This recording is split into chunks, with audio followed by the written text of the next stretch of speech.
Oh my gosh. We're live. We're a little bit early, but man, I'll be honest, I've been feeling great. So great. I hit myself with the echo again. No, I've been feeling great actually the last few days. I've been on another one, man. I've been going crazy. So I'm excited. Tonight, just kind of chill, fish room vibes.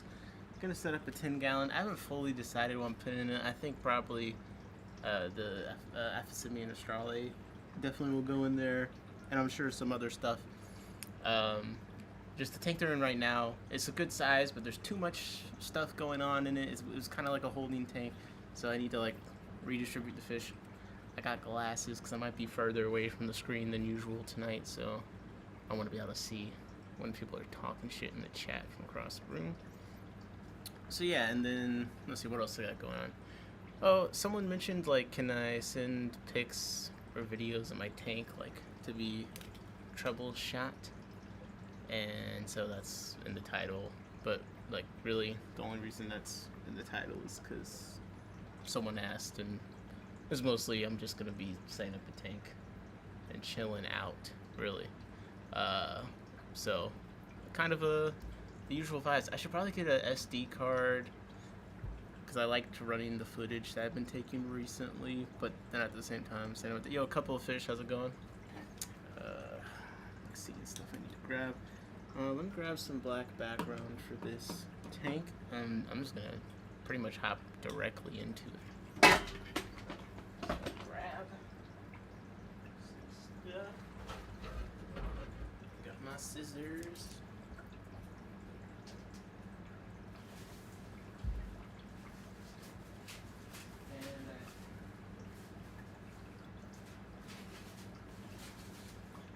I'll be honest.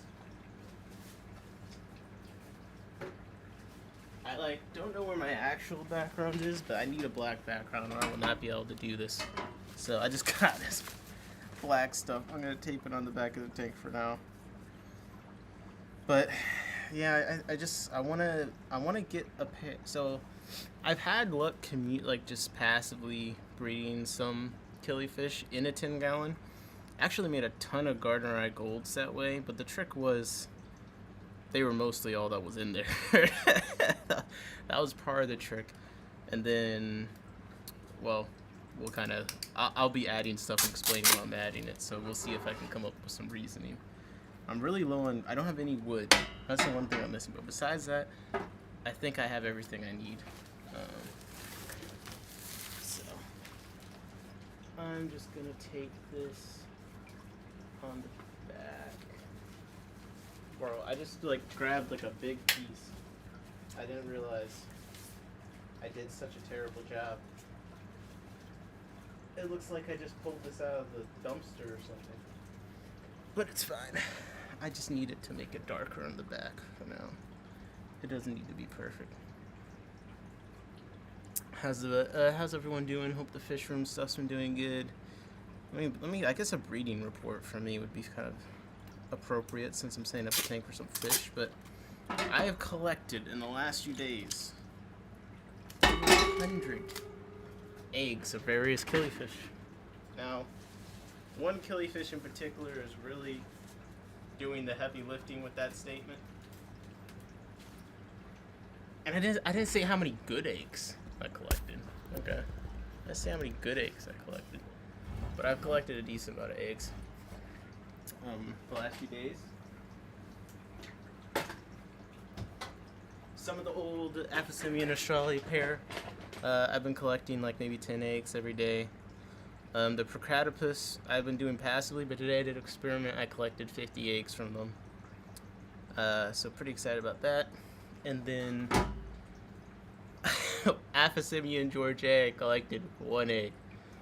I've had that fish for a year. No comment. No freaking comment, bro. That is just they're a cool little fish. Let me pull a picture. Real quick. But one, they're just mean. They're mean little fish. So not necessarily my vibe. And two, they're just annoying, bro. Be easier. You know what I mean? Be easier. That you don't ever just look at a fish and you're like, I like you, but I'm too lazy for this. That's how I feel about the Fulgans and the Aphosimians. It's like, okay, I get why you guys are not successfully bred more. You're kind of a pain in the ass. But it is what it is. This is what they look like. 1 second.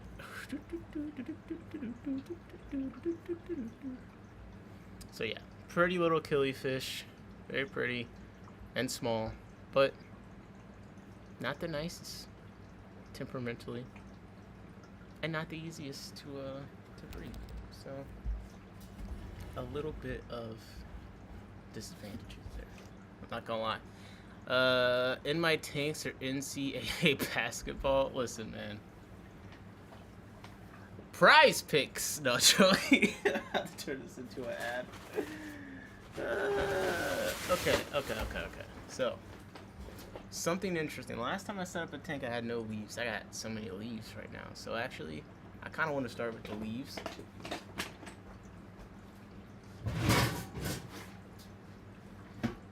And I know what you're thinking, like, but the substrate isn't even down yet. Well, like, recently, I've been really, with the worms and some other stuff, watching like how leaves interact, help break up the substrate, and like make it so it's not so compact. And I've been kind of liking that when I watch like the isopods and the worms and how they burrow. So I actually do want some leaves like in the bottom of all this sand and stuff mixed in. I know it seems like a waste, but to me it just feels right. And you know, there's all sorts of detritus worms and stuff that I'm sure will appreciate that from me. So do that.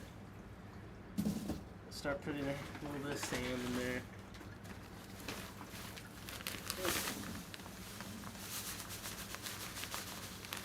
I got some washed clay sand. I probably should have still washed it some, but I don't care if it's cloudy for a day or two. Okay. Let me think. So, I don't think I'm gonna do any cichlids in this tank anytime soon.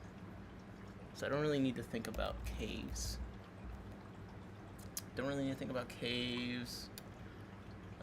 I just need to think about maximum places for eggs and fry to hide. Is all I gotta think about. Cause I'm like, I want these killifish to just spawn in there and fry to make it. So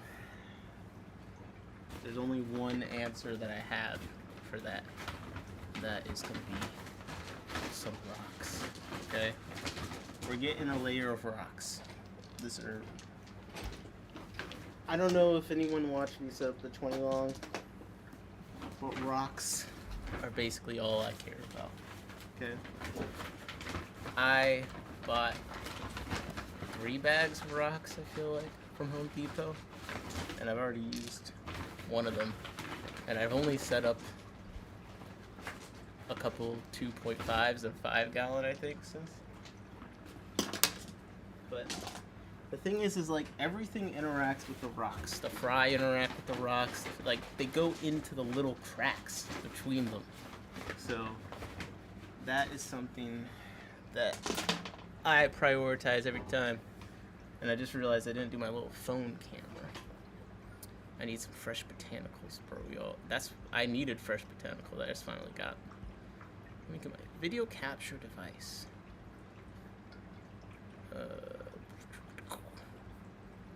How do I list my phone? You know what I'm saying? I don't know. I haven't. For me, sports. I got into fantasy football. I never watched football that much, but then I got invited to a fantasy football league, and like that didn't make it fun for me. The problem with basketball fantasy, it's too much work, bro. You gotta change your roster every day, every hour, every minute. Like, I'm sorry, I don't have the ability. I just don't have the ability to do that. I don't. I'm not committed. I'm sorry. Like, it is what it is. You know. I know myself. Okay, I like this. I like this. I like, some rocks. This glare is insane. Is it because of the black background? Like, if I get rid of that, does it make it? Not really. Is it my laptop? What tank is that I'm seeing? Or is that the tank behind it? Like, how do I use my brain to understand how reflections work? Anyways, okay. What was I saying? Right. So yeah, I want this to be something where things can lay eggs and the fry make it on their own. So definitely the rocks. This is just I'm just starting. I'm just starting. So this is nothing. I'm laying the foundation of the rocks. I think this whole bag is probably going in here, if I'm being honest. So I got this bag of rocks. I'm probably putting them all in there. I do think the big pile is going to be on the left side. And, like, if you even just look at this, like, the thing with plants and stuff can hunt in plants, push them aside. If something is too big to get inside of between the cracks of these rocks, like, bro, it's not going to eat what's inside. So, I find rocks to be much more effective. And, I want this thing to have a layer of rocks across the whole entire bottom of the tank. So it's kind of like gravel, but like it's bigger, so things can actually hide it.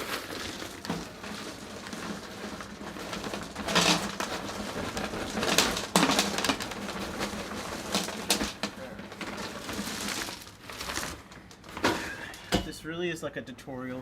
How do I make a 10-gallon weigh as much as a 43?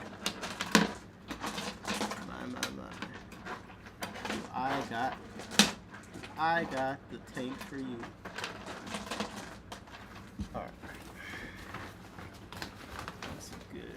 But no, like I literally do want it to cover the entire bottom of the tank, so 1 second.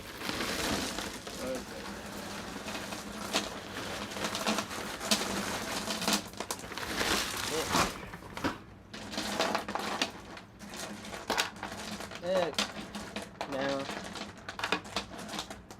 my theory of this case is yes. Basically, there's a whole way for shrimp. I'll breed shrimp in here too with the kilifish. The whole bottom can be traversed safely. Is basically the theory. But I need to add more sand because I don't actually want to see like this much rock. Like, come on. 1 second.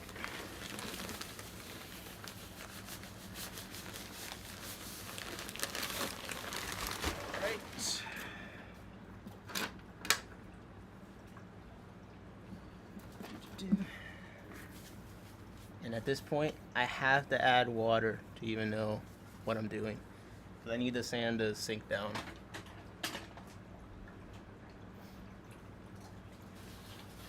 What's so funny is like when I did the 20 long, it seemed like I'd spent so much time thinking about the rocks and stuff.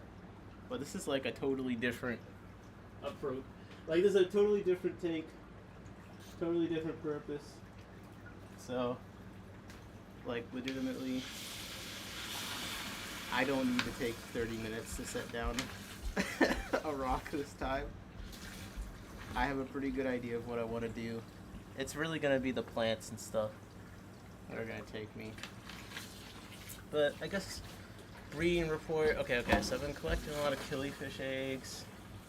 Scarlet Batis, like I would say, I don't know how long they're supposed to take to reach adulthood, but I would say that if I fed them really heavily for like a month, I think within a month they'd definitely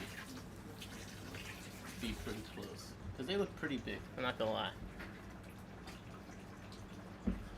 So, I've already separated my 2 Scarlet Batis pairs into 2 different tanks, not necessarily like optimized for breeding them. I think some fry will make it. I'm about to kind of like try and do another spawn and see if I get some more fry. Because I feel like the it's hard for me to tell how many I have, to be honest. Like, they're way bigger than I thought, and I didn't even realize they were that big because, well, they hide really well. I had a giant rock pile in there, so it is what it is. But okay, I'm ripping up the leaves. My whole thing with this is ground cover. Like, there's not a single spot in this tank that a fry can't disappear into. And I guess that was kind of my theory when I did the Coco Core tanks. And I still have yet to fully test those with that use case, but they've been working out. It's just that I haven't tried to passively spawn things in those tanks really yet, because I've kind of been growing stuff out in them. Okay. Okay. So now I need one more round of pouring rocks into that corner, and then I need to get plants. I know this is moving fast, but like, honestly, I've been thinking about this all day. I know exactly what I want to do. I just feel like talking about fish. So the thing about the scarlet batis I think are interesting is, one, they don't seem to be something that's hard like to get to spawn. Like, I think you put a pair together, it seems like they spawn pretty reasonably. It was hard for me to identify where they laid eggs at.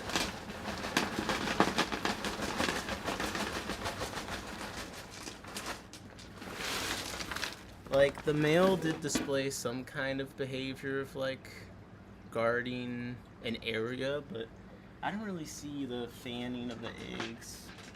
I didn't see like an obvious cave spot where they stuck to eggs on the leaf or anything like that. Like, that wasn't really something that I observed.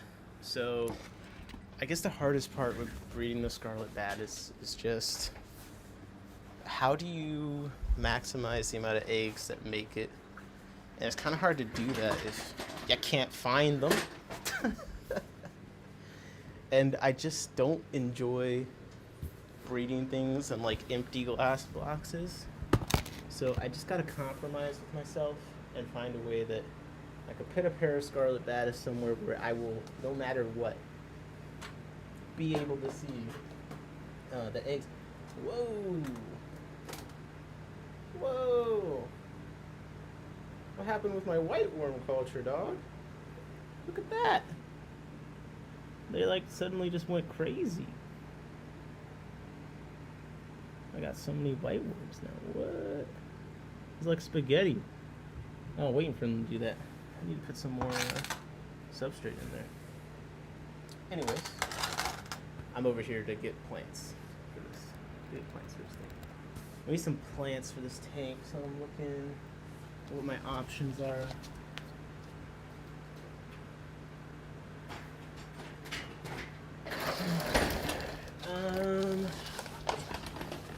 Need a valve. Need some kind of, yeah, need some kind of grass plant. The valve in here I feel like has been growing. I wonder if it's been growing too tall for me, actually. Think about it. I don't know that, like, it just seems like it might be a little bit too tall for what I'm looking for. I guess I could put it in the back. A lot of moss in there, but I think I know what tank I want to get moss from. So I don't know if I'm at the moss stage yet, but moss is definitely going into this. I do have a bunch of bacopa I just got from just another fish. I feel like some of that could definitely go in there, right? Yeah. Okay, let's get some bacopa. That's what I want to do. Yeah. Go over here. But anyways, yeah, so the scarlet batis, I just feel like I'm gonna have to find a way to breed them in a place where I can actually see their eggs, but not be depressed when I look at the tank. And that's like the hard part, is finding that balance. If anyone has any ideas, let me know. Maybe I tried to see if they use a coconut cave before. They didn't really seem to go for it. Now, the strawberry beta, the beta, it's an A-M. Someone tell me how to pronounce that, because I keep bringing it up.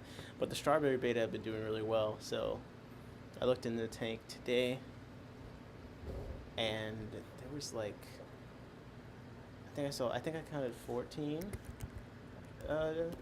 fry / I guess juveniles. I don't know what the line between that is.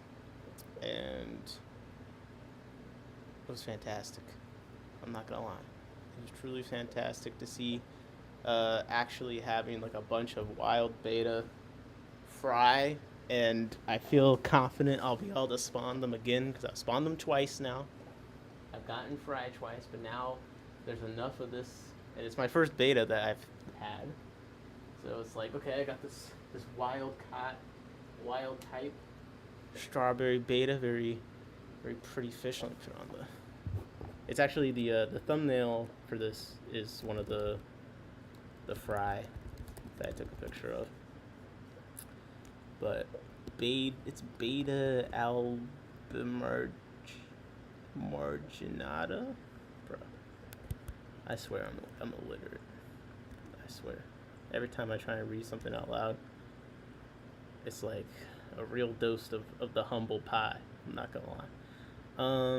This is what they look like. Pretty cool, if you ask me. Not the freaking macrostoma. Why is that in there? No, it's this guy over here. So that's what the thumbnail is. It's one of the fry.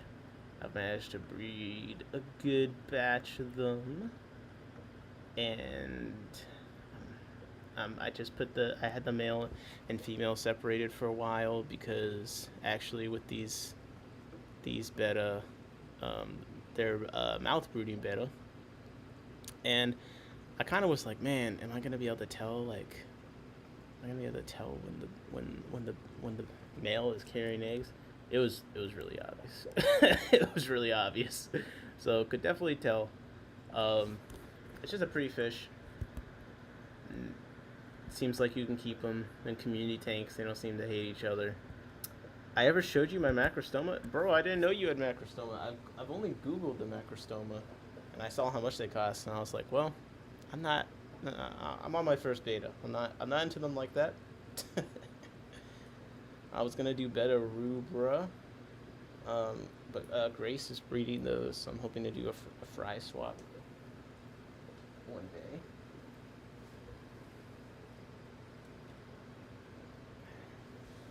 This Bacopa comes with some very nice black-looking algae on it. Something will enjoy that. You definitely gotta shoot me a pic of your beta macrostoma.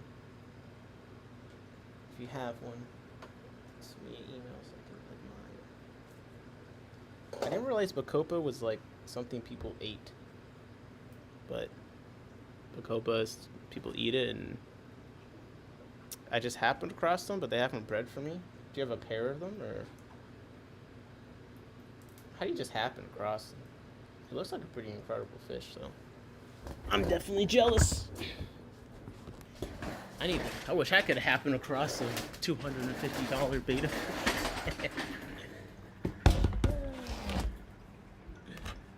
But I do want to get more into the betas.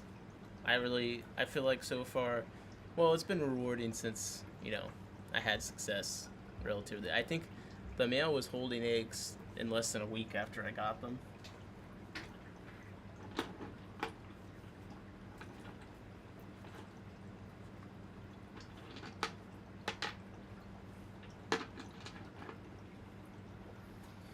Put the Bacopa in the corner over here. Make a nice little place for things to hide. Forel fishes. Ooh. I gotta see a picture, bro. Well, I mean, you tell me. Is it? Do they live up to the hype? What happened to good night? I told you I was streaming, but it's a chill stream.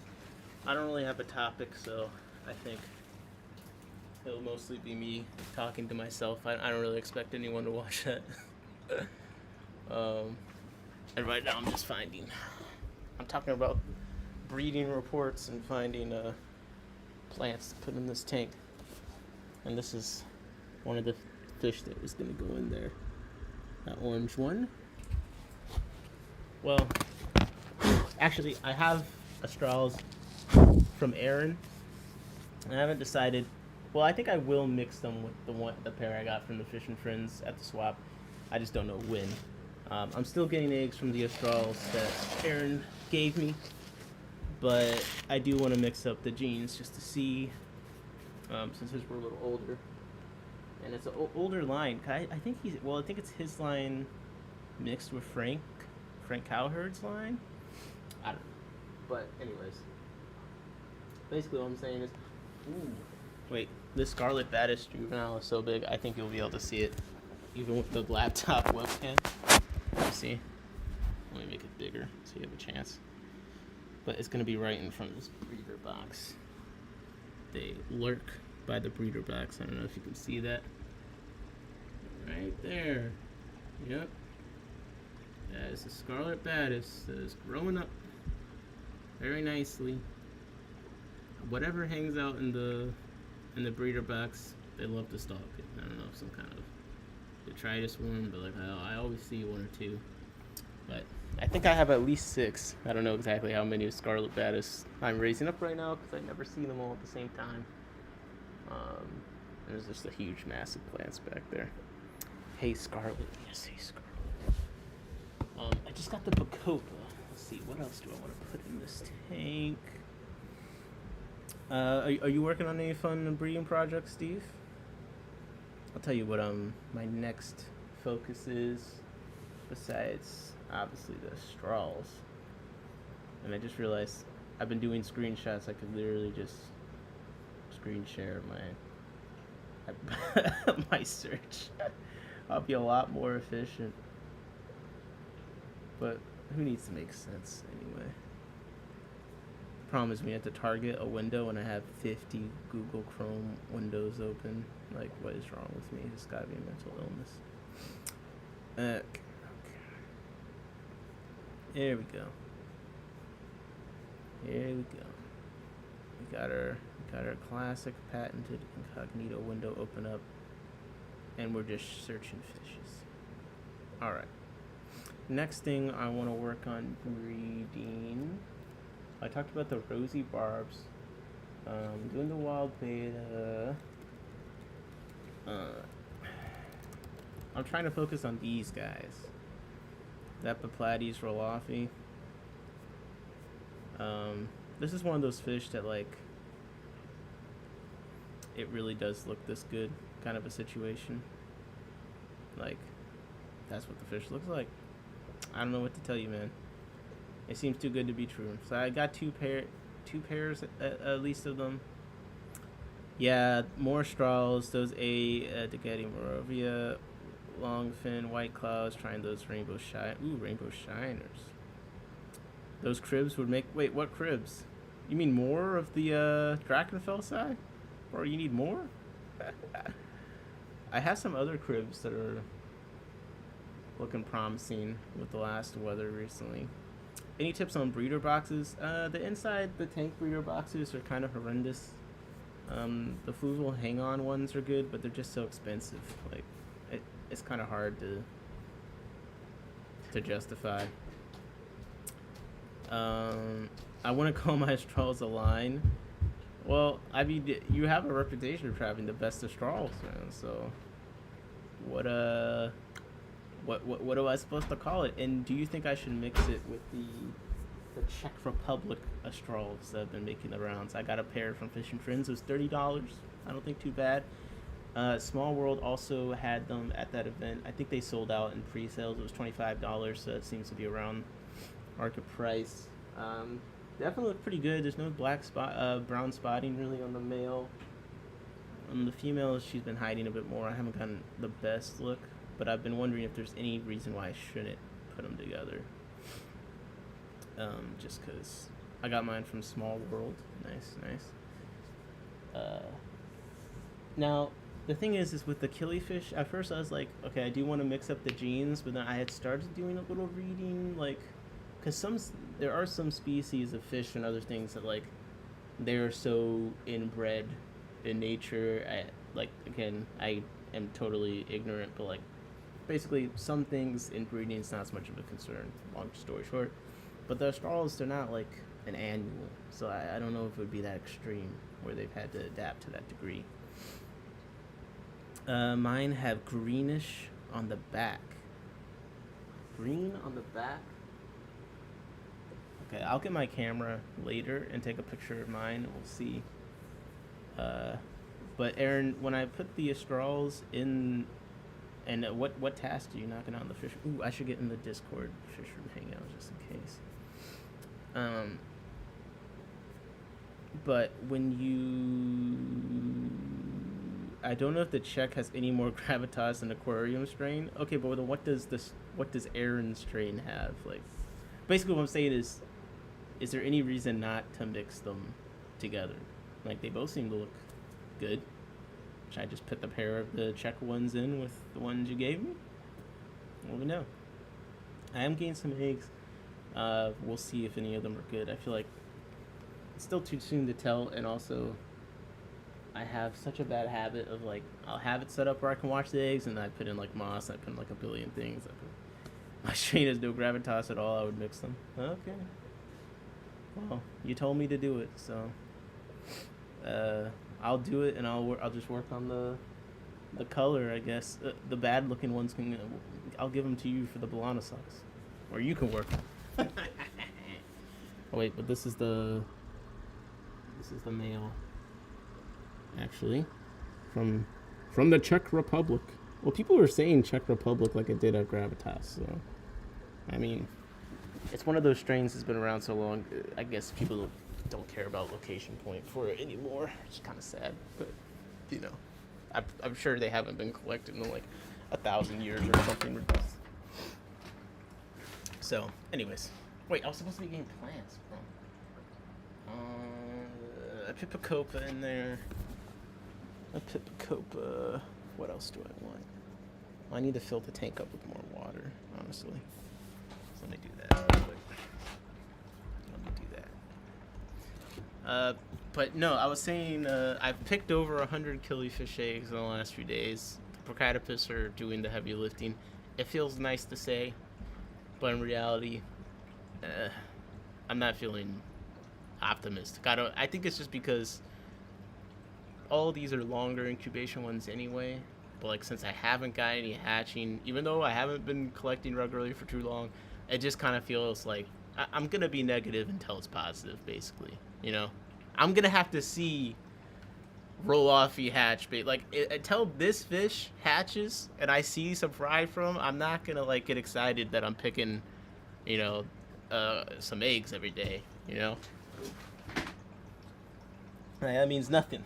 That means nothing. The phrase "don't count your eggs until they hatch" like it's never meant more to me ever in my life. In fact, I'm pretty sure it's meant like almost nothing to me for most of my life.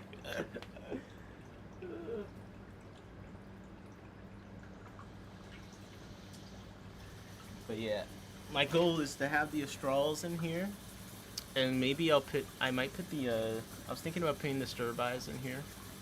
Australs and Sturbis kind of seem like a cute little thing, and just have it like super heavy planted, and then I've got my little conspiracy theories on how I'm gonna make it so fry can just show up. The goal of all my tanks achieved in few. I might have to put Elisoma in there just so I can feel like something's happening. I'm not gonna lie. I need to do some Elisoma hunting. I'm trying to pair them all off into like smaller cube tanks so I can watch. I want to get them to lay eggs on a mop so I can actually, I don't know, keep track of them. I have no idea how many Elisoma I have, really. I never see them all at once. But so I took the bigger fish from the 28 low boy. I see like the main male often. Like I'm telling you, like for me at least, they don't really, once they're comfortable in a tank and there's no bigger fish, like they don't really hide, and the male regularly, like the dominant male always comes up and like flares at me, and it's basically letting me know I need to not mess up his neighborhood, basically. Because sometimes when I go up to their tank, I'm on some bullshit. I'm not gonna lie. So, you know, I get why they're skeptical. The fish are skeptical in certain tanks of me, but I'm hoping that now that I've taken out the checkerboards, they'll appreciate and trust me more, and I'll be able to see how many Elisoma I have in there without having to like. Again, another problem is I have a massive rock pile. I'm telling you, like fish love hiding in it. The Elisoma especially love rock piles. They hang on them all the time. There's a giant rock pile with like a massive Christmas moss this big.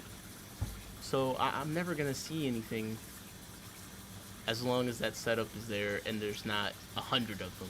You know, I think there's maybe 40 Elisoma in there, right? But it's gonna take a lot more of that than that for me to see them all the time. Yep, the Elisoma were a pair of Elisoma with the checkerboards, and they were making fry in there. I would look in there when the checkerboards were in with the lights out. I think the most I counted at once was 8. I've taken 6 out and put elsewhere. But the Elisoma, there's not a single tank I've put them in that they haven't reproduced in. I think that's true. For me, like, I mean, the checkerboards are more killing each other. Killing is a little bit of it, but they're more stressing each other out and they weren't really like I never seen them chase like the smaller fish I had in there. But again, the rock piles, the big mass of Christmas moss, like that's all Elisoma need, and they'll use it. Like they go into the rock piles and they go very deep, very very deep into the moss. Like it's impossible for anything to eat them. So again, oh, he's talking about rocks again. Listen, man. I'm just gonna do what's working. I'm just gonna do what's working. I'm only gonna buy 5 more bags of river stones. I promise. Only 5 more. Then I'll be done. No. But yeah, no. Elisoma and checkerboards were together. Now it's the Elisoma and rosy barbs, and I'm hoping the rosy barbs have some fry in there. They're definitely spawning. I believe I've seen them spawning. And actually, I'm not gonna lie. I think I could spawn these coolie loaches. I have coolie loaches that I believe is a male and female. The female clearly has like 1 billion eggs inside of her. And when I do water changes, they act like they're gonna do something. So part of me is like, I'm thinking about it. I am thinking about it. So maybe this tank will get some coolie loaches. I haven't really been able to observe how good they are at eating fish eggs, so that would be my. And if I put them in this tank, I'd never be able to get them out. I've already put half a bag of rocks in there, so that's like another consideration. That'd be a dangerous game. I don't know if I'm willing to play that. Like, some things you gotta think about. Like, if I put it in this tank, I'm never gonna get it out. Am I okay with that? For this one, maybe not. Maybe not. But I would say, yeah, the kilifish I'm focusing on the most right now are what's on the screen. The Ralafi, I really want to get them going. And the Estrals, I really want to do. Because, like, why does the Czech Republic get to have all the fun? This doesn't even make any sense. What do they have that I don't? Perfect weather? I guess that's something. That is something. And then what else? What else? I'm into betas. Oh, well, Pseudomagil luminatus. I'm about to focus in on those a bit more. Because I have fry from them. And they do grow pretty fast. So I need to get my pair off. But I have fry from the Pseudomagils. And I just got another. I got Pseudomcule per day. Yeah, I got these guys, and I want to get those going. They don't quite look like this yet, but they are a little bit bigger. Sometimes the stores have them in like minuscule, like it's really a nanofish. Like 50 years not being out on port, fish will put a foot in your pants. What the? What? I don't even know what foot, bro. What does the phrase "foot in your pants" even mean? Put a foot in your pants meaning. Can anyone? Okay.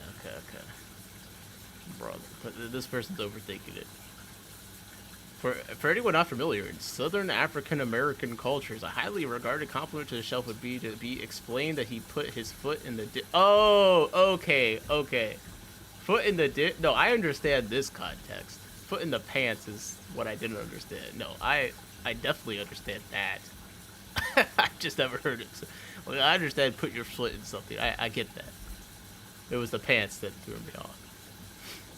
Tuning in from McDonald's drive-thru. Oh, bro, can you get me something? It's the McRib in. Steve, I'm surprised you don't have Luminatus. And I guess I gotta bring some Elosoma, but I'm learning that they're really becoming popular. So people keep asking me about them. I'm like, man, okay. I guess I'll start. So I've started to corral them some, but it's just not in the.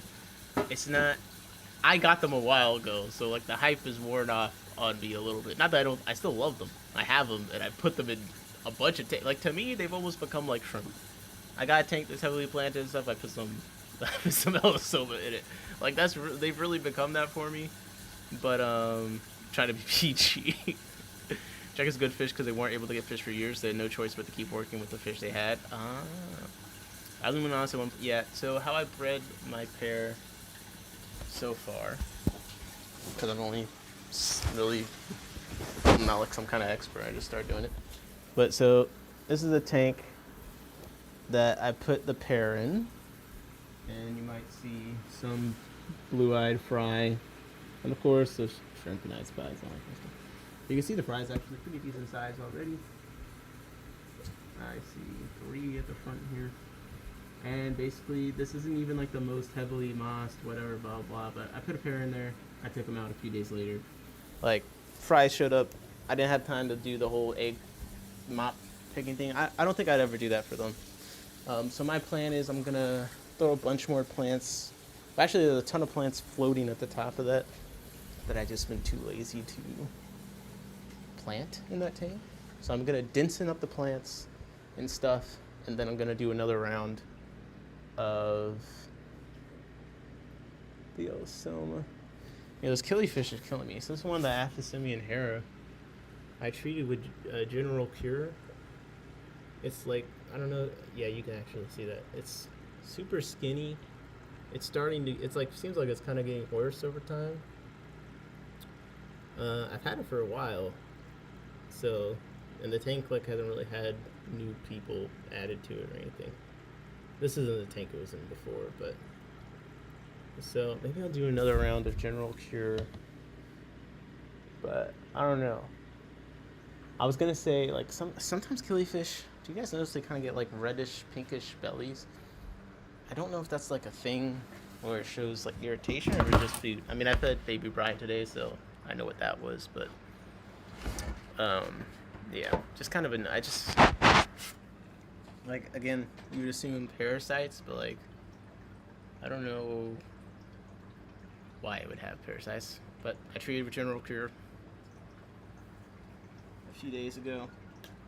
No improvement yet. Maybe I'll do it again with like a very small amount of myosol to cover my bases, but I don't know if there's any other reason things just get like emaciated.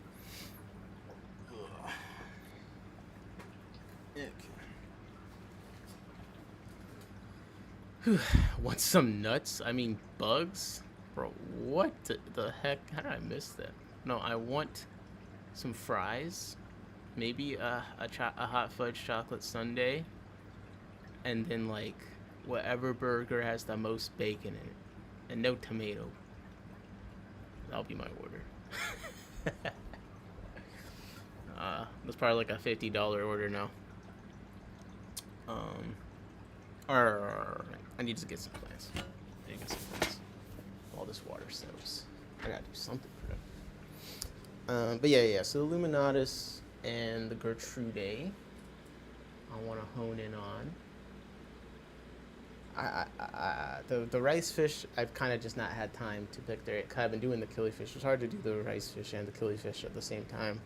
So basically, what I'm gonna need to do is like set it up with the rice fish, where I got a mop that I can take out and rotate. Like take the mop out, put in like a hatching thing, and then get it. Like that's what I'm gonna do with the rice fish, because like I don't have time.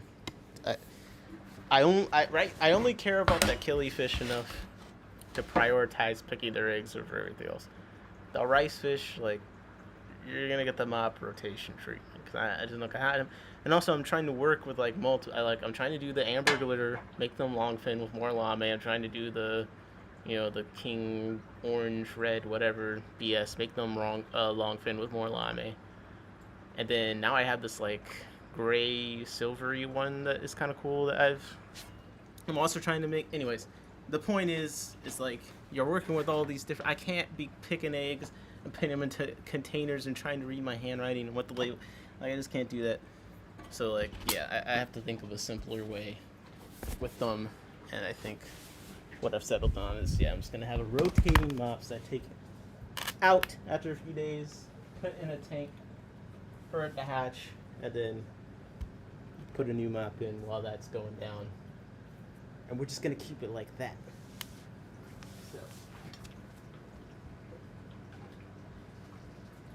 So I refuse to let red root floaters take over this tank that we're setting up. So I want a floating plant, but I think layers is important, and I need a plant at the top. So that's gonna be for this tank Brazilian pennywort. I'm trying to transition a lot of my tanks to using Brazilian pennywort as a floating plant. And then I'll probably get some Riccia to toss in there too.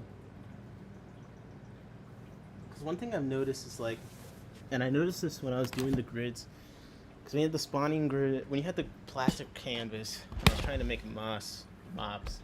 The plastic canvas with moss on it, and like what I find, I do want to make some floating things that do this, but like there's a lot to something floating, but the floor of it is like actually below the surface a few inches. And sometimes when you have like Brazilian pennywort floating, Riccia, like some of these other plants that aren't necessarily redwood floaters, you can do with them too. Like you notice, like it makes some layers of where things sit, and fry and stuff can hide in between those layers. So it's kind of like the rocks, the leaves, the plants. The more and more, it's not like one thing. Although I think the rocks do the best, but it's like a combination of many different factors that make it possible for eggs and fry to get lost in a tank. So how many of those can I do and live with myself at once? I'm curious about the Pseudomygilla Gertrude, if I'm gonna like them enough, how they look. Like the pictures, they do look nice, but it's like when I'm gonna have to see it. I'm gonna have to see it. The Illuminatus, like I believed in them, but definitely when I saw them, I was like, yeah, that is a nice fish, and kind of would be a contender for something like what I'm trying to do here. But like I'm really trying to give their straws their time to shine, because if I wasn't, I might even consider putting the Fundula Panchex Sheili in here, because I need to pair those off into a tank. I'm probably gonna do them actually in the one with the Gertrude. So maybe I'll move those tonight or tomorrow.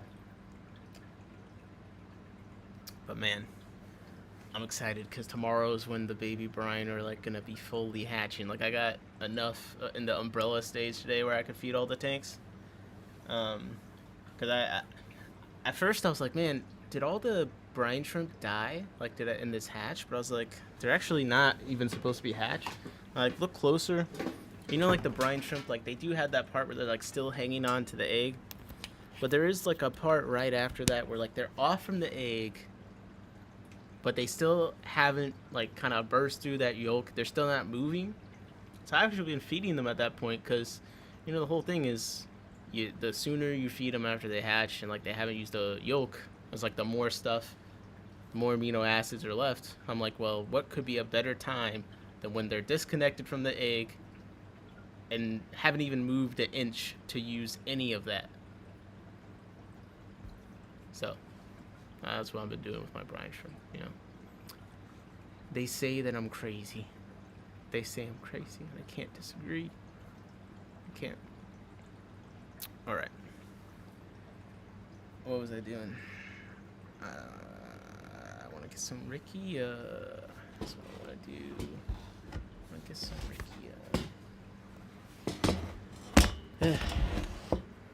But wait,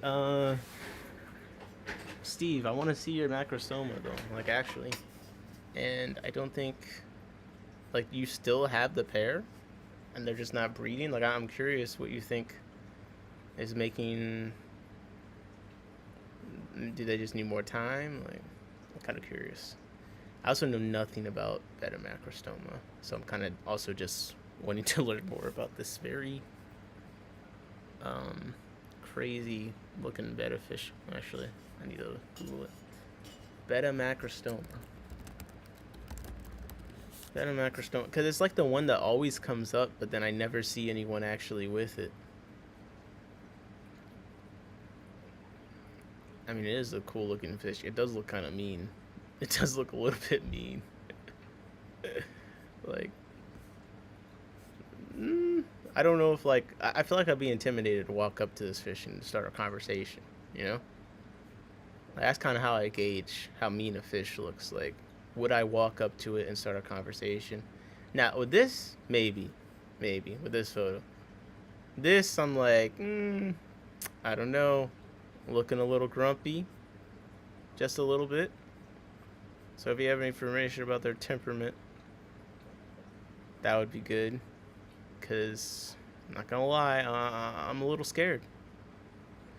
I see why they're popular though, because they kind of like have like that snake head appeal in some of the, like they do look a little lizardy in some of these photos. So that's a cool beta. Wait 1 second. Get my Rickia.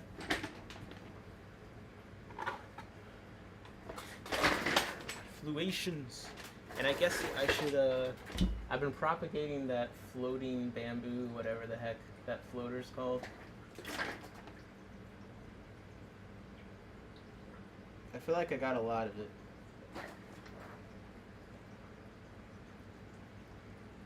It's kind of taking over this tank, so I may as well. I don't know if anyone is familiar with this floater, but like it kind of sits on top and it's got like these blades of grass, so it doesn't really cover much on the surface. It's kind of nice.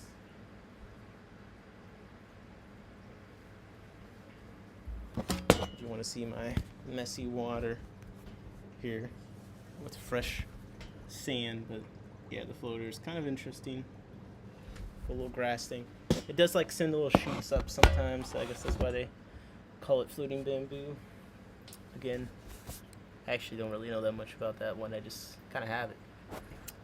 Okay, got home. Where do I send pics to get my tanks roasted? Never mind, it's in the description. Yeah, no one's actually sent any in yet, so I was thinking of it more of a troubleshooting thing. I wasn't thinking of a roasting. Who am I to judge? I have plenty of horrendous tanks. Plenty. But yes, it is in the description. If you wish, we as a community we'll look at your tank and see what we can say about it. It could be all positive. I'm enjoying more and more putting the Rickia on, like attaching it to stuff. I think that's the future for me. Speaking of which, Aaron, you were doing that immersed experiment with the Rickia. You start that yet? I'm also in the in our tanks Discord voice chat. If anyone wants to, it's in there, wants to pop in. Sheesh. Sheesh, sheesh, sheesh. I'm seeing a lot of text that I cannot read. You ever just look at a text someone sent you and you're just like, for whatever reason in this moment, I can't read this. I'm illiterate. I'm illiterate in this moment.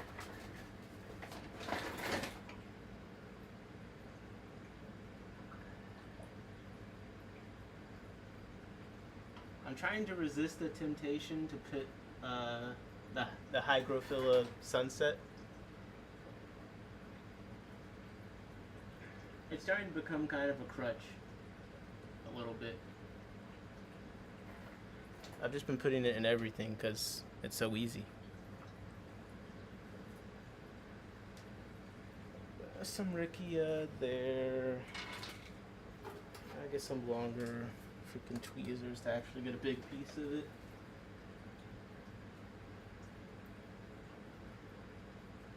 I didn't realize. I feel like Rickia is one of those things where I feel like it grows so, like, I feel like I don't really have that much of it. It grows so slow, and then one day I look and I'm like, I actually have a good amount of it. The thing with it, my problem with Rickia is I still haven't discovered, like, what it's useful for, truly.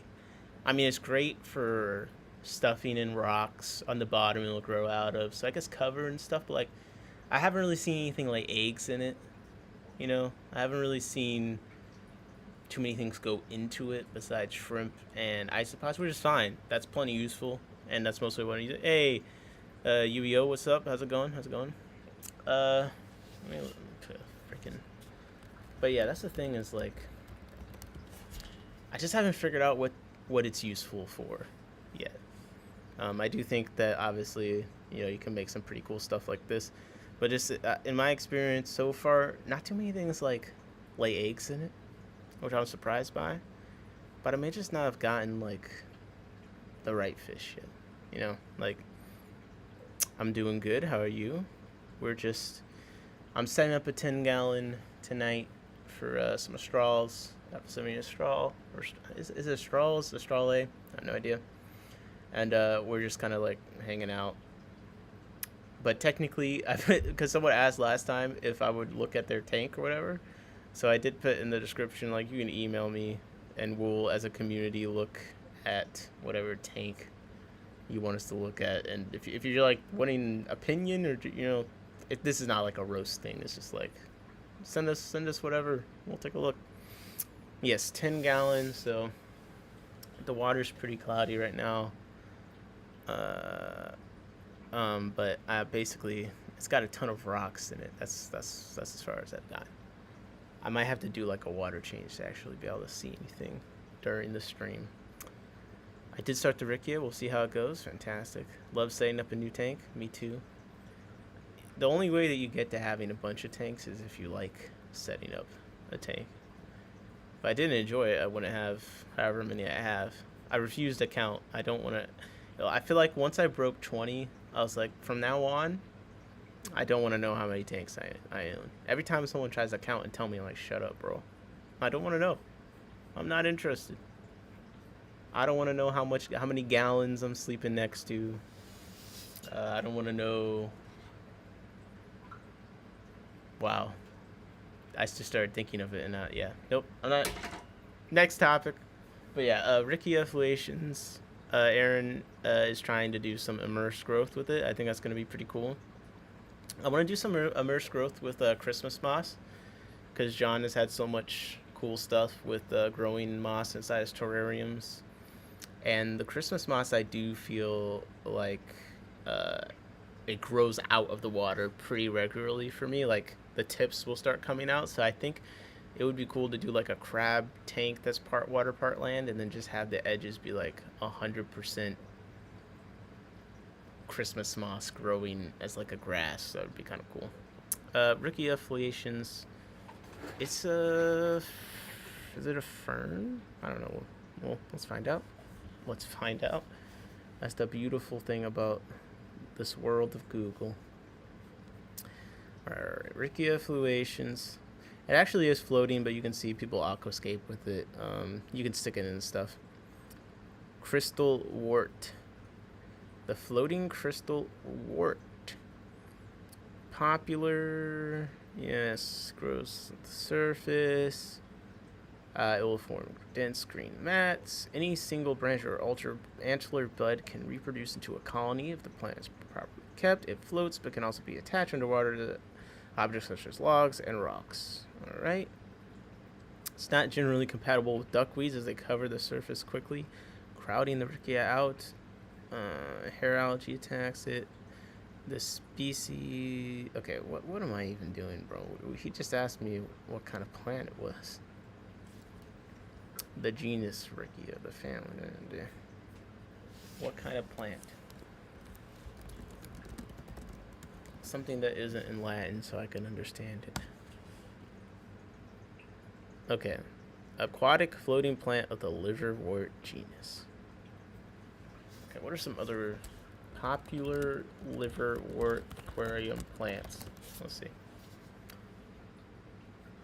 Okay, so this isn't Sawassertang, but there's another similar. I actually technically have this, and I've lost track of what plants is that versus the Sawassertang. But okay. Hopefully, yeah, a liverwort. Fantastic. Why is it called liverwort? Because why is plants called liverwort? It just seems like a weird. Okay, the thallus, the body. So the thallus is the body of. So the thallus of Thallus liverworts resembles a lobed liver. If you say so. Let's look up a lobed liver. Lobed liver. I cannot spell. A lobed liver. I mean, are you guys seeing it? Liverwort. Alright. Liverwort here. Lobed river. Lobed liver. My god, lobed river. I mean, like, is it really that one for one? I guess I kind of see in these, like, they both are just look like blobs. I'm sorry. It's not like a very distinct shape to me. I just feel like I would have come up with something else. But you know what?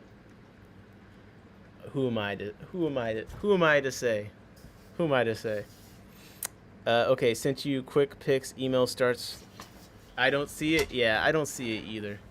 Ooh, you have Rickia foliations growing bro, Steve, you have beta macrostoma and now you have this growing terrestrial. I want to see pictures of both, and like I'm not receiving anything. Like, are we even friends? Okay. Guys, attention. We have our first tank review coming in. Our first tank review is coming in. Stand by. Please stand by. We need to give our opinions. Prepare your typing fingers. I'm ready to flame this guy. No, I'm joking. Alright, so Temperate Tanks has sent us stuff for review. The text of the email says the tank with the lattice is 20-gallon long white cloud. Other tank is dwarf golden barbs and cherry shrimp. So we have some very like well restrained, like you didn't put a billion fish into one tank. So here, oh my god, bro. It's a tank review, not a room. Like, now I feel like you're just promoting your Etsy account or something. Like, my goodness, bro. Can we, like, aesthetic? I see. Are you someone that doesn't like compromising? So, first, before we even get to the tank, like, I'm assuming these are real plants, you know. Otherwise, we're gonna have to dock some points. Uh, let's look at the installation job of this lattice. Here we have a very nice looking turkey baster. I like the white thing. All mine's like black or red. We got the easy green. We got aquarium co-op root tabs in the corner. We got the Crocs ready to go in full speed mode for the water change. And I think that's a Bluetooth Casa light timer. So like this is a pretty intense setup. I feel like the cable management, like we can dock you some points, bro. Like you've gone through this much work. I'm doing the points thing as a joke, by the way. Like we're not actually reviewing your thing. I'm just messing with you. But like this is such a methodical, like, look at this. This is like a corner of heaven. I'm really into it. Like I look forward to the day where I can work on my space enough where I can make something look this intentional. But literally the only thing I could say is, well, you've gone through this much effort, you may as well put a cord management little rail to hide it somewhere. But I guess that'd be hard with the lattice. So I mean, I personally don't care. I think this looks perfect. But I mean, hey, you know, people always want me to nitpick for some reason. So I could say, hey, this looks closer to the wall than this side of the lattice. Why is this gap here? Okay, let's get to the tank. So this is the 20-gallon long with the white clouds. First of all, very beautiful tank. Very beautiful tank. Good work. Very good work.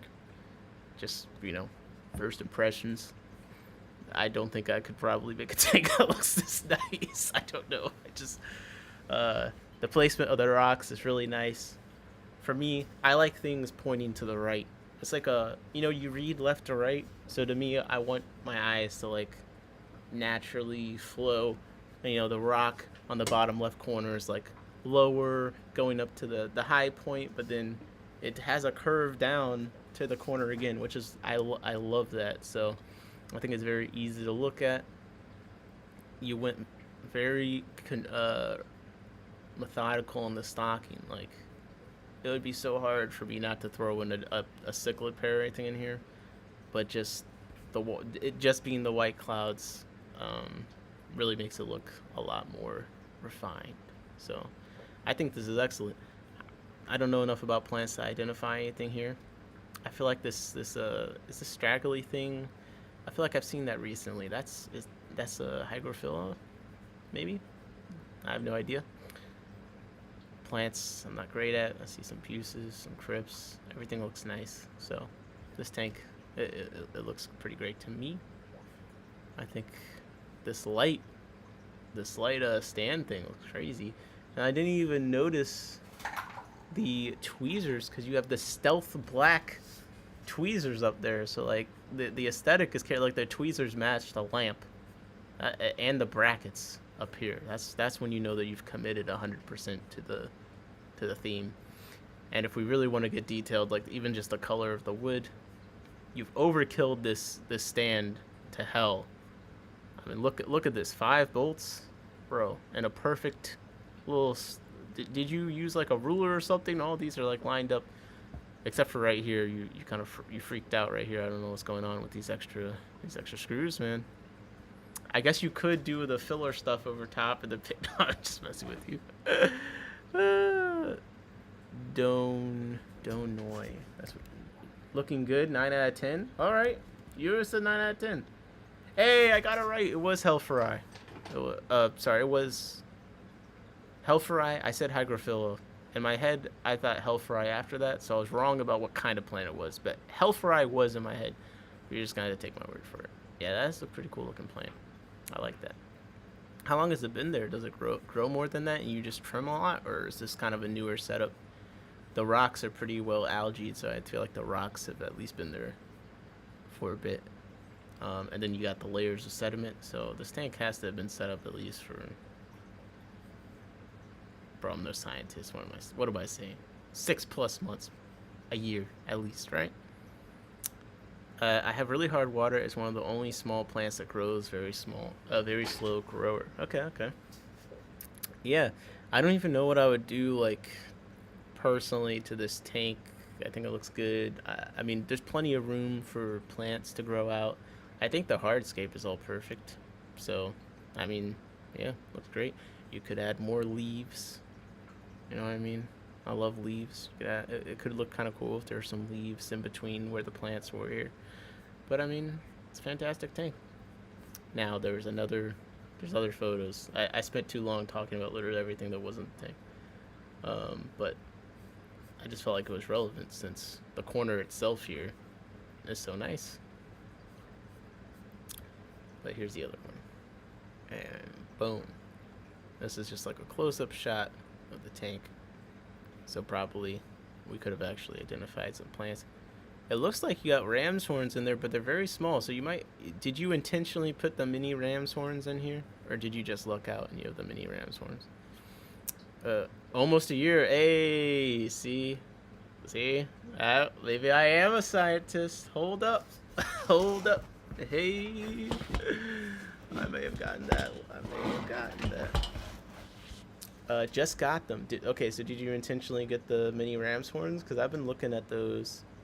Because I'm assuming the appeal is they must be good at hard spot algae or something, but then they're smaller than the other ram's horns. Like, I like ram's horns, but like, they really do kind of populate a lot for me.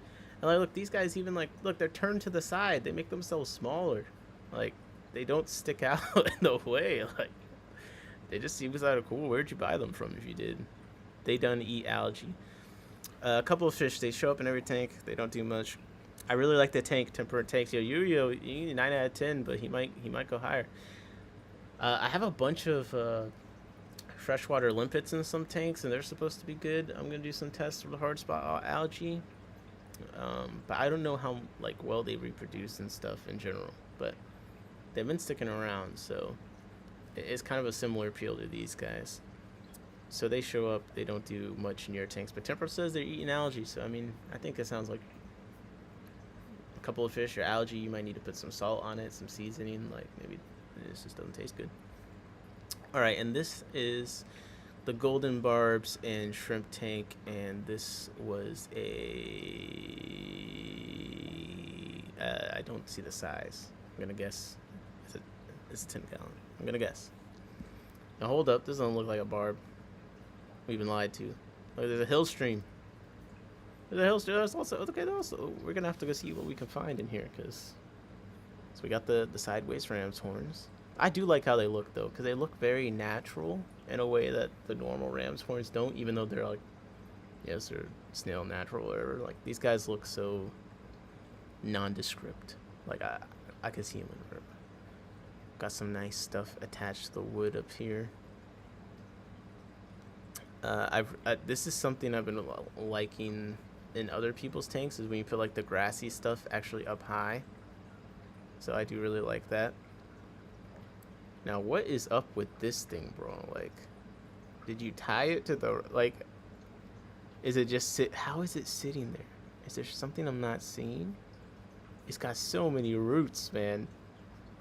The wood is up there. Turn around. I just want to tell the roots, turn around. The wood's right there. I think he's just attaching. I think it must be like tied there. It's just not attaching.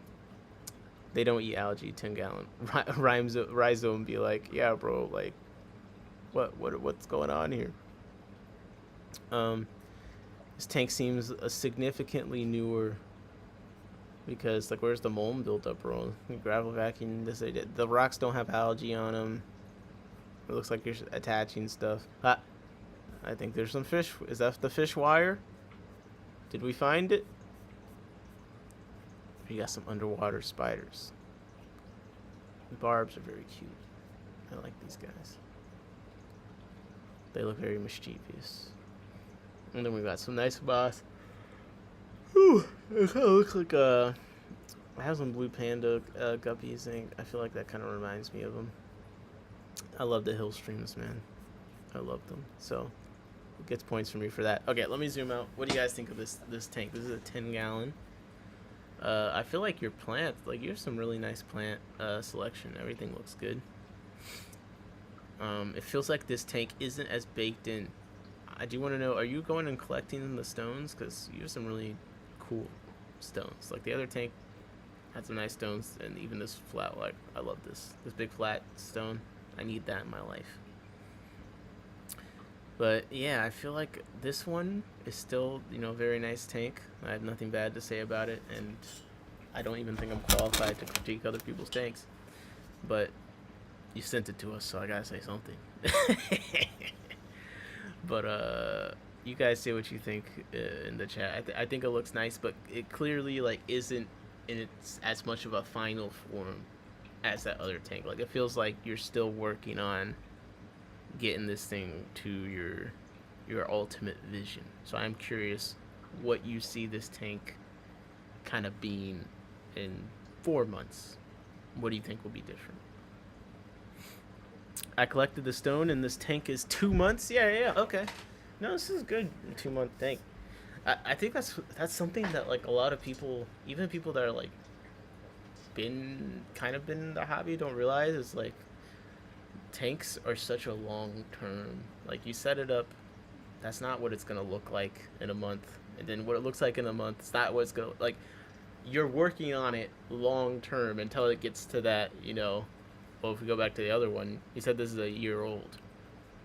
If you have any pictures, I'd be curious what this looked like at 2 months, like this other one, because I think this looks so good because you can see that you've been like working on it, perfecting it, getting it to where, like maybe one day, this this stick was pointing in a different direction. You saw it, you're like, no, like, because I feel like my brain where I see things that may not even be there, like which gives this so much nice direction to me, as someone who's completely unqualified to talk about aquascaping.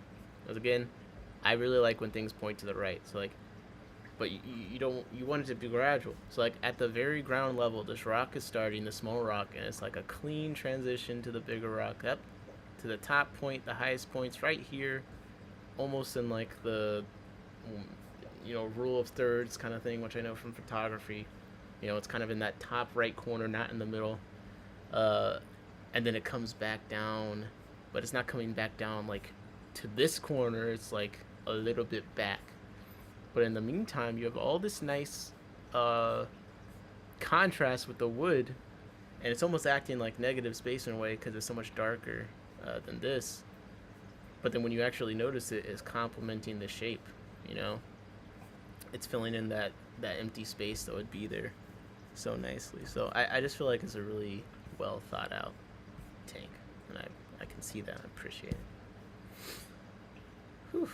I have a full series on my channel if you really want. This is guerrilla marketing at its finest. Micro influencers. Okay, we're not. I'm biting. Let's see. Man, criminally underrated. Let's see if we can find this. Oh wow. Unheated aquarium day 4. Hi guys, so this is gonna be the first video on my channel. Just gonna vlog my tank. Bro, look at us. We're in history. I have been in the hobby before. Well, I gotta be signed in to like it. Okay, I'll double back. I swear. I like it right now. I'm just in incognito mode. He had some wood he didn't need anymore. Okay. So this is day 4. So let's remind ourselves real quickly. That's not the image that I want. So this is what it looks like recent time. Okay. And then this is day 4. So I'm gonna screenshot this and put it on the screen so I can just compare it, because I'm just curious to see like what changed over time. Alright.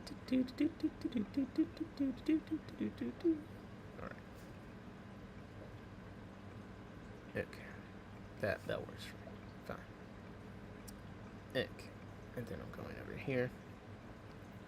So I said I'd take him off his hands. So here we still see that the wood is floating. And it looks like the rocks are in a totally different location. Or actually, Hold on. I guess that could be where they were originally. No. Well, let me just watch the damn video and I found out. Current purchases for tank are 6 mountain minnows. You threw in an extra one for free. I'll definitely check it out later. Temperate tanks. And Yeah, the no, it's... petite in the kegging up front. This is a cool, like, you can actually see the whole process. He suckered us in by giving us the finished thing. Got a little electrocuted in my brain. But look at this, day 28. Now, this is actually pretty more baked in to what we're seeing in the future than I thought. Like, this looks like this is where the rocks ended up for the most part. The wood seems close to the same. We're looking at slightly different angles. People did die in the current. Man, that's crazy. I really can just get distracted so much. Long-term sneak peek. Hey guys, how's it going? It's going all right. How you doing? Day 49 on the updates. I planted this plant there in the bonus video. Nancon. Okay. Brad's We got the rod. plant names. And over on this side, we've got that petite golden coin. Nice. All right. Easier to just go through the playlist, bro. Doing things the easy way.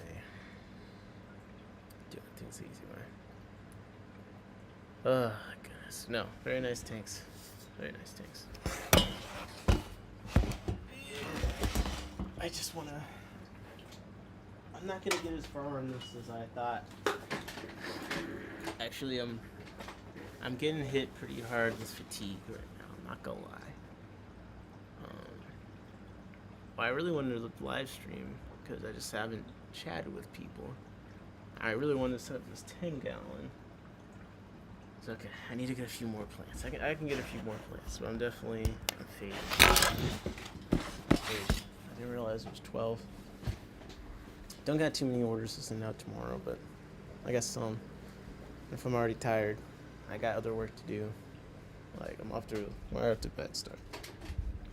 So I need to get a move on. Get these plants going. I need these small.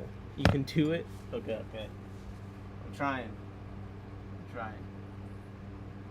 I need my small valve, like it's whatever that super small valve stereo is. That's in here. I just need a little of that. I could do that, and then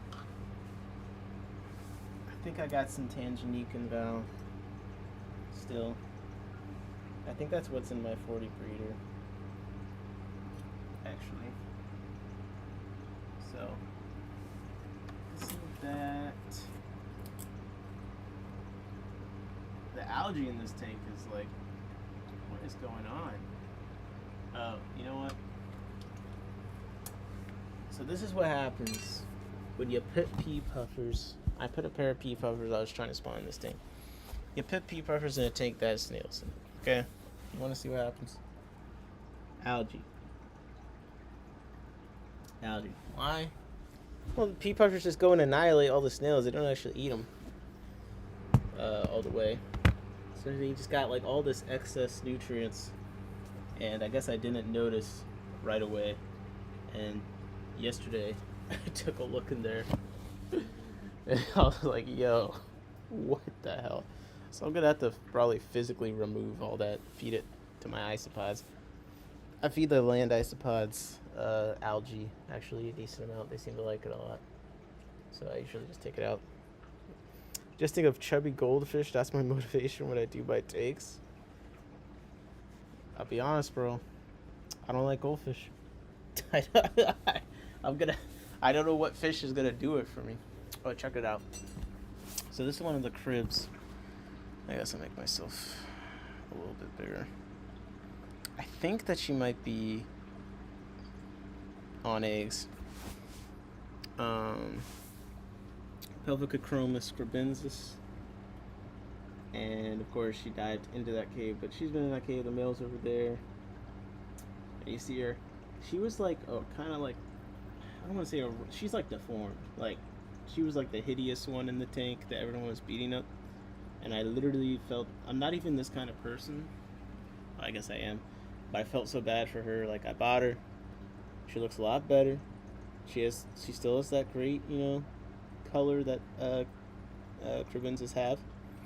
But like you can see, like her ventral fins, like she doesn't really have rays on them. Like they're just little stubs. She just kind of has little stubs as ventral fins. Let me see if you can kind of see. So she's kind of little stubs. Actually, this species, their dorsal does just kind of look like torn up sometimes. And you can see her mouth even looks like a little bit more weird. But I think she's got eggs in there because she's guarding the entrance. And then that guy, a lot of the times with the pairs, the male will guard the entrance. And he's kind of guarding more of the broader area. But he is younger. That's actually, I raised him up. So she was in a tank with her dad and his mom, and they were basically, obviously, not necessarily friendly to her. But guess what? Yo, she's a dirty dog because I raised the son, and now she's getting with their son. So, you know what I mean? You play the wall game, I guess. But I'm just happy because like seems to be healthy. Although you can see that since she doesn't have like rays on her, you can see she's a little bit more wobbly. But seems to be healthy, and like she paired up really nicely with him. And I haven't seen them be mean to each other. So I'm just happy that she was kind of having a bad time, and maybe I'm not the best fish keeper ever. She might have gone to a good home eventually, but like I'm glad I was able to like get her looking much better. And if she has eggs and has some kids, and she's showing off a little bit for us, like look at me, I made it, even though I have no rays on my ventral fins. That just makes me happy. And you see, so her dorsal kind of looks like it's torn up. Like that's just what they look like. Actually, it's kind of weird. And you can see she kind of got like that turtle look to her face, but she's won me over. Actually, one side of her ventral fins does have rays, so maybe they are growing back, and it's just taking a very, very long time. I've had her 8 months, maybe. So, but you can see she's kind of still. I feel like she's fanning into the cave still, because like I don't think she usually hovers like that. But yeah, I'm hoping she has eggs, or even better, the eggs have hatched. And what's the beef with goldfish? I think I've just, in the stores I always see like the special ones that are like look like genetic experiments. I think they just scare me. But then also, they'd be hard to work into any tanks that I have because they require a lot of, they require a lot of space and care, and they just don't speak to me. These are the strawberry betta fry, and I fed Brian today, and suddenly I realized that a lot more than I thought. Who knows how many you see with the laptop camera, but I bet you at least see some, because there actually is a good amount kind of floating around, and I feel like I can almost sex some of them. It seems kind of crazy, but like, I don't know. We'll see. So, very excited about those. Oh yeah, some are weird. I got 2 canisters at a 60-gallon, definitely hard work. Yeah, see, that's what I'm late. Like any question about how I keep fish can be answered with I'm lazy. Like that usually can explain 70% of why I do most things. I'm lazy. I think the male of the beta is carrying eggs. They're a mouth brooder. Because I reunited him, and you probably can't even see her, but I can see her right there. That's the female lurking about. and she just couldn't wait to stick some eggs in the male's mouth. But that's why you have to be careful with them, because obviously you can't eat while that's happening. And oh, there you now you can see her. I mean, they're cute. They're cute, man. Like, the females are not as colorful. They do still have some of that white seam. They do, in my opinion, still look very pretty. But just a very cool fish. Lots of personality. You know, recognizes you and all that stuff. Fish are pretty smart, on average, is what I'm learning. But yeah, I wasn't too into betta fish, the domestic ones, but the wild betta fish I'm into. And actually being able to spawn them helps. So hopefully I can make a bunch of strawberry betta and just have a tank full of them, because I do think they'll look cool and you can keep them together. Right now what I got the most of is peacock gudgeons, and there's even a couple of larger peacock gudgeons that I've been growing out in here that you I'm sure can see. But yeah, see what I do, like, I don't really want to work on this tank because I'm tired right now, but I still have energy to talk about breeding and keeping fish. So have you seen the weird, the bubble eye gold, like when someone was talking about the goldfish, for like, you have to have special consideration for like different things because their eyes can get sucked into into the flow. I was like, yeah, this isn't for me. I'm sorry. That's not something I could ever deal with.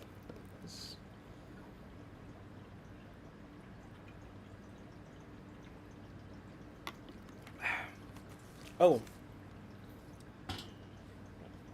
Some fish I will not keep. Exactly. So that other crib, here's the pair that was also in that tank. And I was like, I bought this original pair, and I saw her beat up in there, and I was like, if she's still there when I come back, I'm gonna buy her and see if I can. But just so you can see, like, I wasn't trying to be mean with her. Like, she is a little deformed, so you can see what kind of a more normal-looking female is. So that kind of underbite, she doesn't really have that underbite like the other fish does.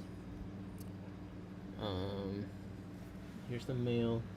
Yeah, very pretty. Helvicachromis cribensis. They did have a location attached, but I talked to some crib expert at the class, and he's like, nah, they're a hybrid or something. Like, that location can't be relied on, so, like, whatever. But they kind of like have this purple cheetah print thing on the caudal fin, which is the fin all the way on the left and the back, and then the anal fin, I guess, is like really purple if you would just come into the light. And yeah, purple kind of spotting and stuff with the white. I mean, it's a very pretty fish. And then the female has like almost like a oil rainbow slick to her when she turns, and you see the full side. And they've been a nice pair, but they only have spawned once for me so far. No. They spawned twice, I think. They couldn't get it right. Third time they got it right, but only raised 3 fry. So I mean, we're not dealing with parents of the year. I'm hoping that they go again sometime soon. I've been feeding them pretty nice. I'm gonna do a water change tomorrow. See if we can get things going. But crib I'm excited about. I do have 2 female. The fry they had was 1 male and 2 females. They look awesome. Never seen them before. Yeah. So I'm really into cribs. Again, it's just like, it's hard to argue against something that pretty. They pair up, hang out together. I mean, no complaints. The other crib I have is Chromius Draculafelsi, which I have a pretty decent sized colony of in this tank, which has always got a bunch of particles going on because I killed a bunch of plants all at once and it's still recovering. Of course, I got tons of stuff in the back, so a lot of them are nesting, and also they just ran away when I came up with the big computer. I'm learning that the fish hate the laptop. They really don't like the laptop when it comes, like, even fish that aren't that like scary, when I pull up the laptop out of nowhere, they don't like it. They really don't. So, you know, that's what we're working with. This is a peacock gudgeon grow out tank. There's some other stuff in there, but an unmistakable gudgeon shaped with them. Actually, right there, you see that kind of fry struggling? Man. Every now and then a CPD fry can't really swim. And I really should, like, feed it to a bigger fish or something, but, like, I feed live foods and stuff. I'm so bad at, like, culling that, like, I can't kill things. Like, I can, but it has to be under certain circumstances. Like, even though that fry is there, and every day I go over there, I watch it struggling to stay up and swim. Every day I go in there, it's still struggling to stay up to swim, and it's like I can't bring it within myself to kill it. Even though I know I should probably just kill it. And I know it's probably going to be dead in a few weeks. Like, that's something I gotta work on. But the CPDs are brutal. I mean, first of all, I keep getting my CPD fry. Every time I'm like, okay, let me spawn CPDs. I make a bunch of CPDs. Like, the problem is it's not that I don't care about them. It's just I've been careless. So I'll put the fry thinking they're big enough to take. They get eaten or just something crazy happens. But then also, you know, CPDs, a lot of the strains, like, you really got to work on that. And that's why some will say, like Dan's fish would be worth it because they, like, got better CPDs or whatever. But, like, truly, they do have a lot of birth defects. Like, the birth defect with the CPD, the rate is much higher than any other fish I've bred so far. Again, I'm no master fish breeder or anything, but definitely with the CPDs, the ones I've worked with at least, they throw out a good amount of defects where it's not like, oh, I didn't feed it right or the temperature. Like, it's just straight up birth defects. And that seems to be a big problem, and why sometimes when they come into the stores, store near me, House of Tropicals, I was there the other day. We like in the Discord, like when we go places like fish stores, just like to let people know what's in stock, kind of take a look at different things. And man, the CPD shipment they got in, bro, they should have sent that shit back. Oh, they should have sent that. The CPDs looked horrendous. I'm gonna see if I can pull up a photo. I mean, it was really that bad. I don't think there was a single CPD in there that I would risk purchasing. It was brutal. Absolutely brutal. Yep, okay. I got a video. And this is what I'm saying, like, it's not just me, like, also the CPD stores are getting in are just awful. Well, some stores. I've seen them come in really nicely before, actually. I've seen huge, good-looking CPDs. What's the easiest way for me to share this video? I'll just do a freaking switcheroo over here. So, I'm switching now to share the Discord, just so you guys can see this video. So, boom. So, this is just me on my phone in House of Tropicals. And they actually did have a bunch of cool stuff that day that looked great, so, you know, shout out to them. But when you have a store this big, you're bound to have some not so great looking things. But it's not just Petco that sometimes gets in some weird looking fish. So here you go. It's not great. So it kind of like looks bad here. And you're like, okay, like it's a couple like bad ones or whatever. Like, okay, yeah, it doesn't look the best.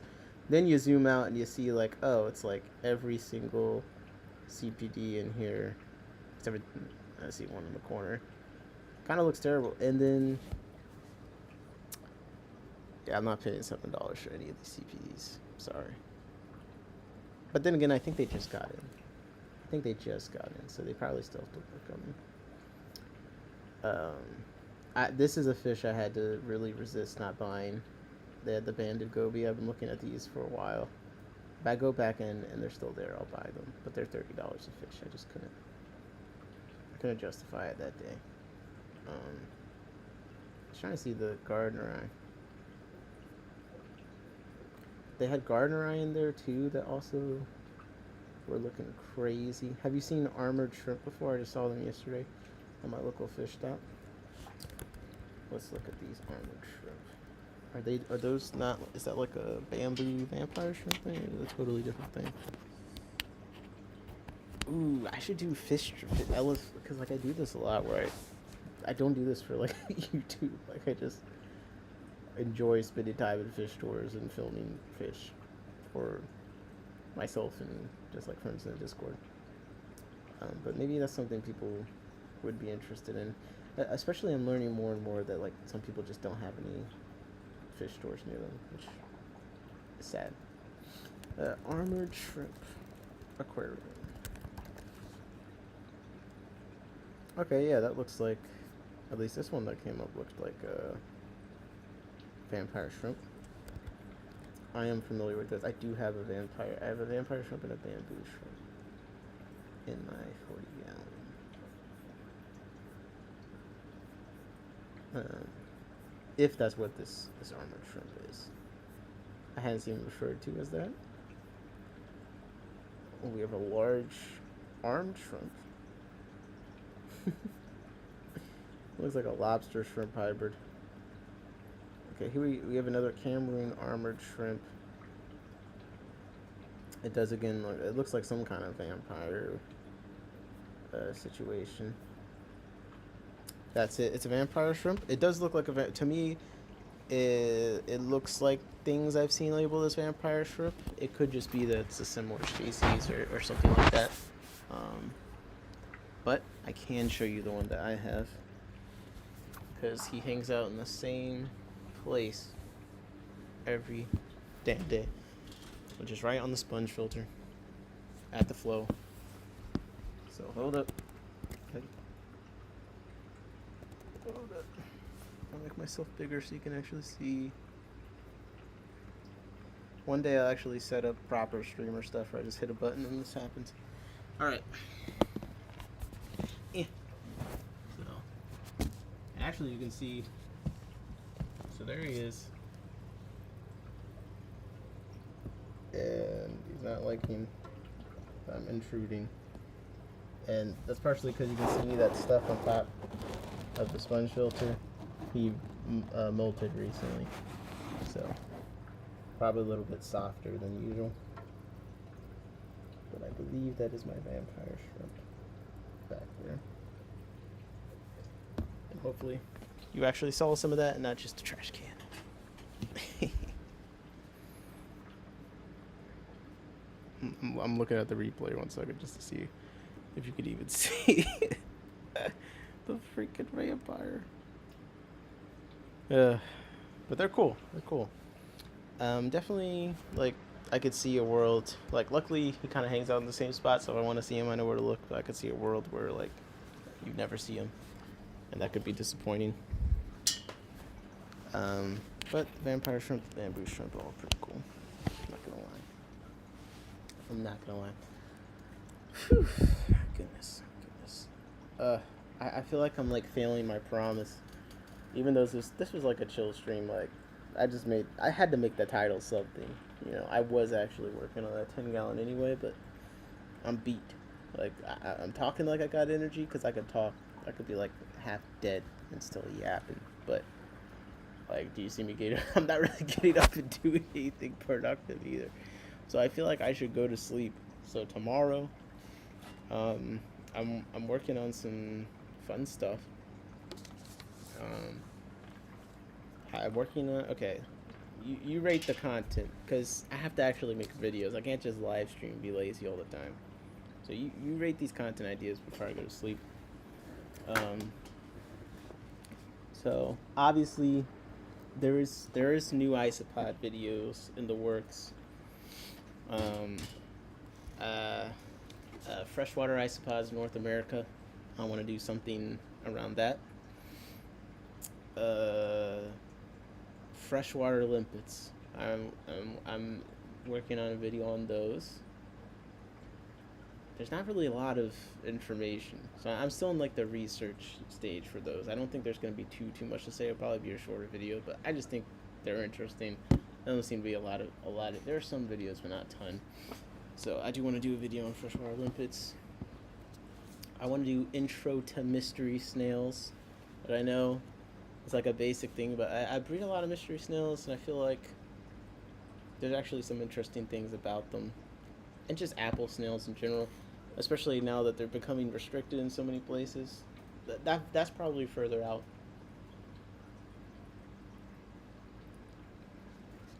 I want to do a video on blue Belarus. I want you to breed the gold, the line breed the gold bums on those isopods you found. Oh, do you guys want to see if we can see any of those isopods? I don't know. Maybe I should keep that to my vest till I'm ready. You have limpets? I have them too. Yeah, in some tanks they seem to be really taking off. And I know some like aquascaping nerds like have theorized about them being really good for algae control, but not messing the aesthetic up. I don't necessarily care about that, but they do seem interesting. And some of them are getting big enough where I can actually see that they do kind of look like snails, because when they're like smaller, like some of them are getting way bigger than I even knew they got. Yes, limpets. You killed a fairy shrimp yet, bro? Bro.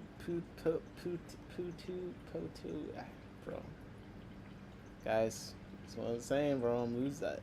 I'm telling you, I don't look tired, but I'm tired, bro. I can't talk. You killed a fairy shrimp yet? No, not all of them. So I had them in a few tanks mixed in with fry. And the problem is, I can't tell if, because the caddises fry, I feel like they're not big enough to eat them, but maybe they're big enough to peck them to death. Basically, what I'm saying is, some of the fry got big enough, I think, to eat them. That's what I'm trying to say. But there is hope. There is one tank they seem to be doing well, and they have eggs for sure. Like I know they have eggs. Like that's what it is. The tank is very green, so, and that obviously is intentional. So I don't know how much you're gonna be able to see, and I'll get to the limpets in 1 second. But okay, this tank here is kind of like, I'm putting some fry in it, but it's mostly supposed to be for fairy shrimp and Daphnia. And where's the fairy shrimp? Come on, buddy. That's the whole reason I sat on the floor. Okay, let me think logically about this. This is right next to the flow, so like they're gonna be over here. They're being pushed over here, right? Okay. And yeah, so you see, there's some fairy shrimp. Got a bunch of stuff down here, so gotta make some space. But let's see, some Daphnia going by, and every now and then you're gonna see a fairy shrimp pop up. They're relatively big, obviously. Hard to see in a green water tank. Very hard to see, but they're in there, and they have eggs on them that I've been able to see and identify. Are they hatching? Are they doing anything? I have no idea. I put baby brine in here, so if you're seeing, oh, okay, there we go. So there is a fairy shrimp, and actually there's a bunch of eggs. So I've kind of just started doing my fairy shrimp research stuff, but basically it's kind of weird. It almost looks like they got a disease, but like they have an egg sac that's very obvious, but then they also seem to at some point store the eggs along their body all over the place, and it kind of looks like they got ick or something. I have high hopes in you supplying the entire North American fish hobby with bro. I don't think. I think you're massively overestimating my ability to do anything. I don't think I'm capable of supplying an entire region of of anything. But I do really want to get fairy shrimp breeding. I think they'd be very cool. If I could get them breeding like dairy cows, I'd be set for life. Down here is where I have one of my dairy cow situations, and there's so many of them. I do kind of want to make a pure white dairy cow though, because some show up that are totally white, and I think it's cool. Thanks, Tim. Okay, so they let you know what limpets were. Recognized. Didn't recognize the name, but I've seen them on the beach before. Interesting. I don't know if I've seen them on the beach myself. Wait. Steve sent me stuff that I requested.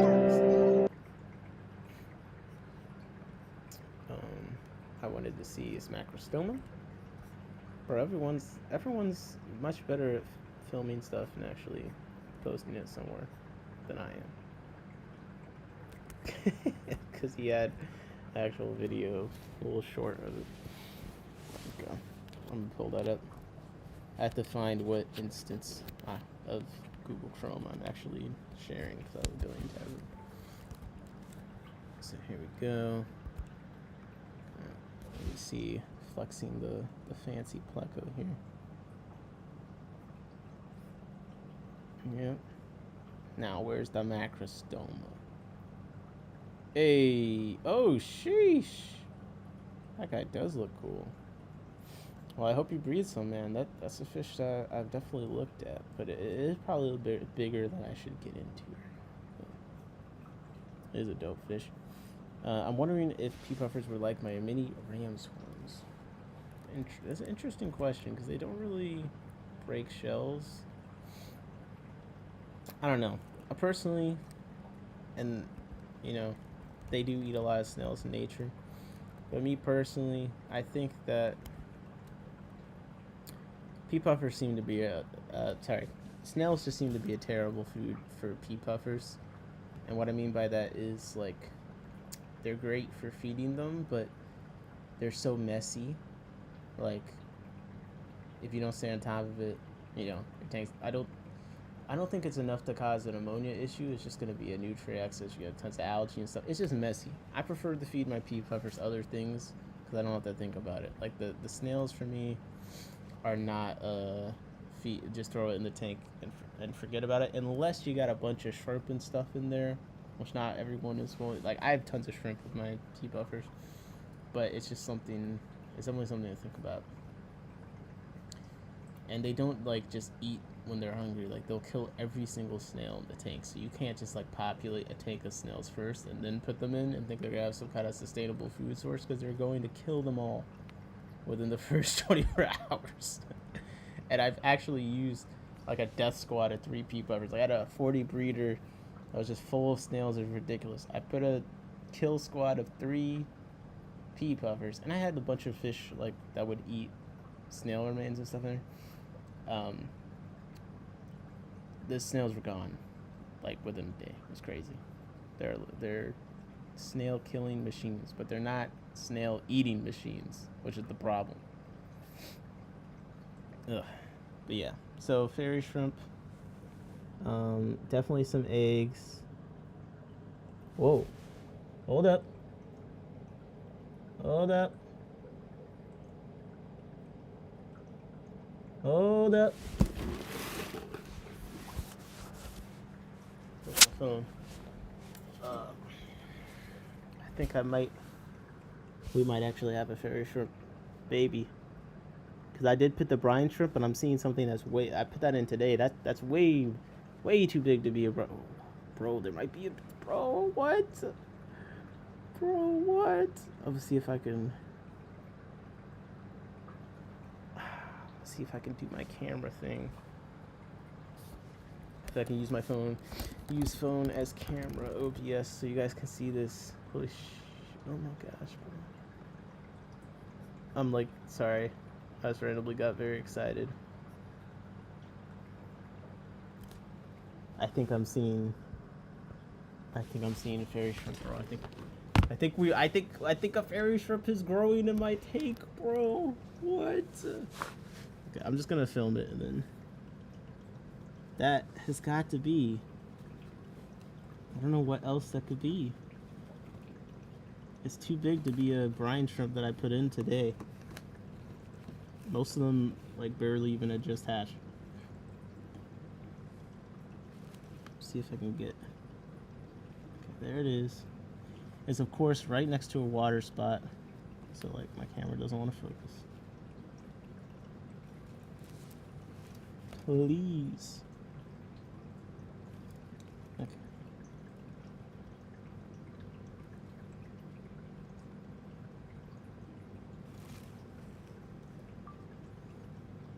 I'm so happy right now. I'm so glad I didn't go to sleep. I don't know what else that could be. Unless I'm totally crazy. It looks kind of weird, like it almost looks like a mutant Daphnia. It's like maybe that is what it is. Maybe it's just a Daphnia.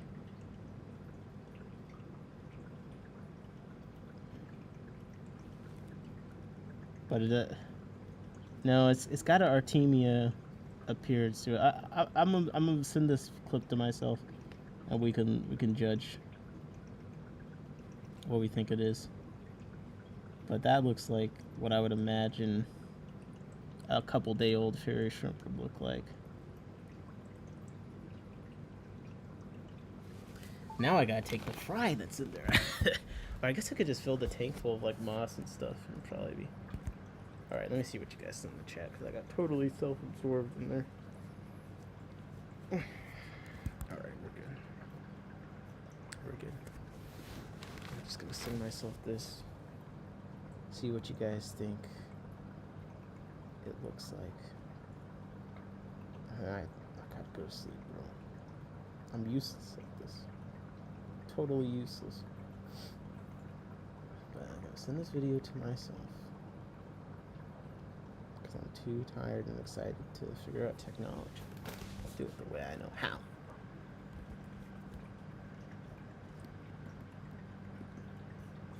Okay. It's sending. Oh, it really does look like a fairy shrimp though, bro. I think I did it.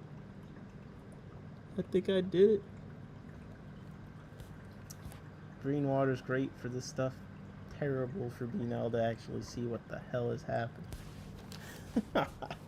I'm like looking at the tank like, man, I wish I could actually see the whole tank now, actually. Because then maybe I'd be able to be confident at what I'm seeing, because I'd see more. But I can only see this one at the moment. Okay. I got the video. I'm opening it. And now I'm screen sharing it so we can all decide if we think this is a fairy shrimp growing up. I think yes. But maybe it's a Daphnia, a mutant Daphnia. No. I choose happiness. I believe it is what I want it to be. That's what I believe. And if you guys tell me different, we're not friends anymore. Okay. There we go. So let's see. I'm so happy. This is what I was just filming. I really think that is... I think I have successfully got some fairy shrimp going in there. Because if you think about like the baby brine shrimp, you know, it's a comparable thing. This is kind of what the baby brine looks like when they're still growing out. Because they don't... And even in there, that small thing there is probably one of the baby brine I put in. But now I'm like second guessing, like, man, maybe I shouldn't have put baby brine in there to feed the fry in there. Because now I'm not going to be able to tell. But I don't know what else that could be. That looks like a fairy shrimp. Neptuli or whatever. To me. I don't think my Daphnia looks like that. The ones that I have are a little too long. So, yeah. No, it's there's Daphnia in there, so like I can see it. But like that's how they swim before they get all their legs and stuff. Like, cause look at how it's, look at. Yeah, because look at the baby brine that's next to it. Like it's swimming the same way. You know what I mean? I've grown up baby. Yeah, I've grown up baby brine before. Like I've had a brine shrimp colony before, so like, definitely, it could be. It's too long. I don't think it's. It does. I. It. Yeah.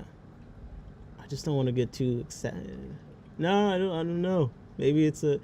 In this video, it looks thicker like a Daphne in person. Like it looks super skinny. Like.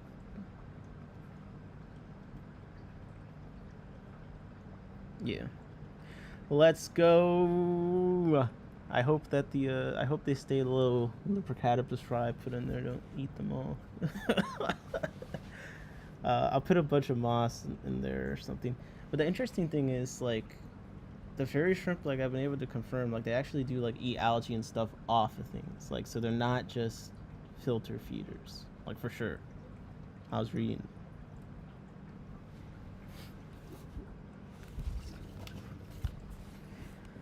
Yeah, and even there's some fairy shrimp that are, uh, like predators. Like, they eat small, little, what's the word?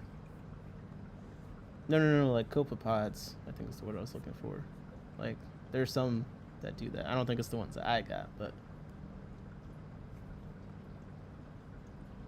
I know.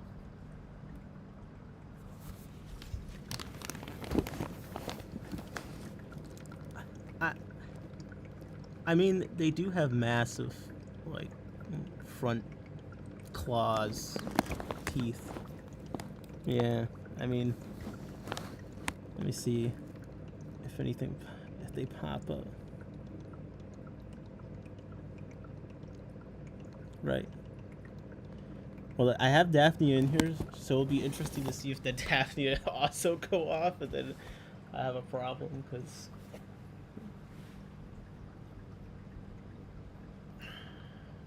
I'm gonna need a bigger tank, a bigger green water tank.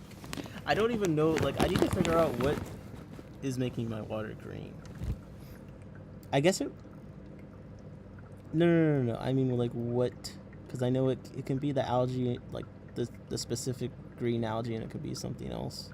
Like, I don't know the words. But yeah.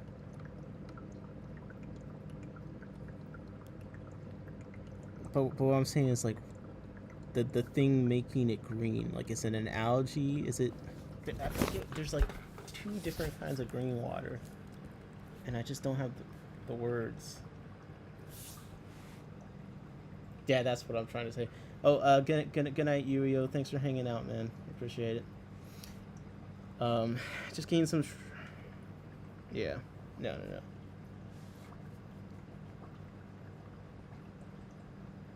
Right. Oh, chlorella. Temperate says. I think that's the word. One of the words. Cholera. See? Cholera. Yeah. I thought I saw someone say, like, you can determine if it's bacteria or algae, like, if you stop, like, the flow when it starts collecting at the bottom. It's like algae or something. I don't know.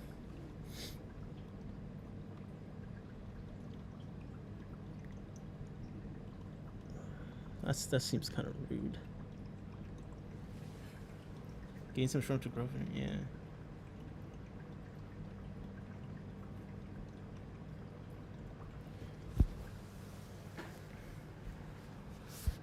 Okay.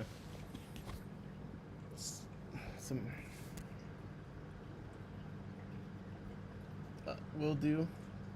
I'm trying to make the original tank that became green not be green. I took the light off it completely, put on a different tank. I've been using it to start my other green water monstrosities, but bruh, I got too many fish that are gonna eat the Daphne. That's my problem.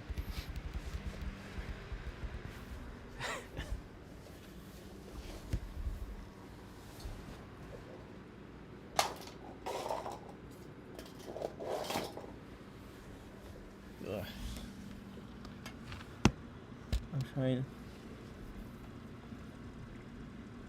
I know, but I need to be able to see in some of these tanks, bro.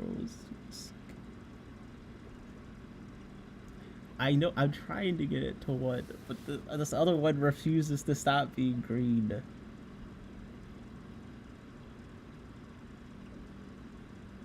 I've been yes. Oh, yeah. I was trying that, but oh, have you seen the annual kilifish? This is I did use. Understandable. I did use the green water to start this tank, so because it is supposed to be fry. I'm doing some experiment. I don't really like spawning stuff like this, but I have to make a more controlled experiment for this. With the oh, I do need to put the pods in there. I do. No, I'm trying to spawn the annual kilifish, and I already know how to do it in a way that would work, because it's like one of those things that's been pretty established. But like I'm trying to like just see if I can find any other way. So I'm trying to see if they'll use the sand. I'm also trying to see if they'll spawn on the moss. Well, they go in like the peat, kind of a thing is what people usually do with them. I'm just wondering, the male is like, I'm confident if he came up, you'd be able to see because he's so pretty. Get some food in there, maybe.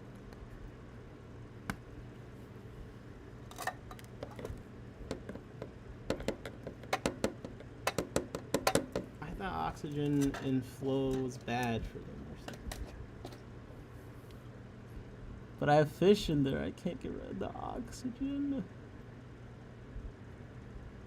But the problem is I can't catch the fish that are in there because I can't see in the tank. Whoa, and I'm just too lazy. Oh god, bro. They hate the laptop. I don't know what else to say, man. I don't know what else to say.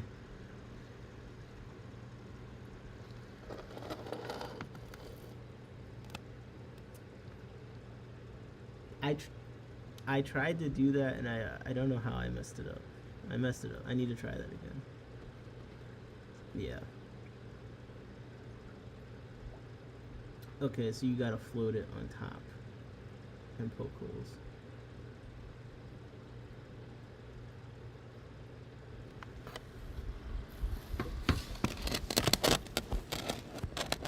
There's the one of the straws.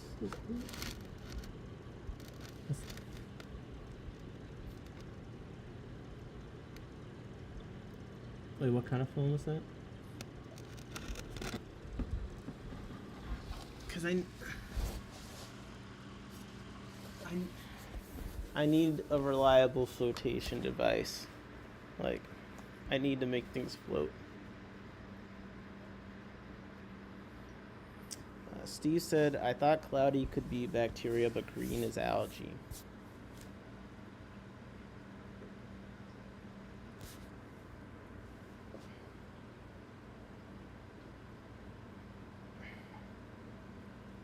That's what Temperk said.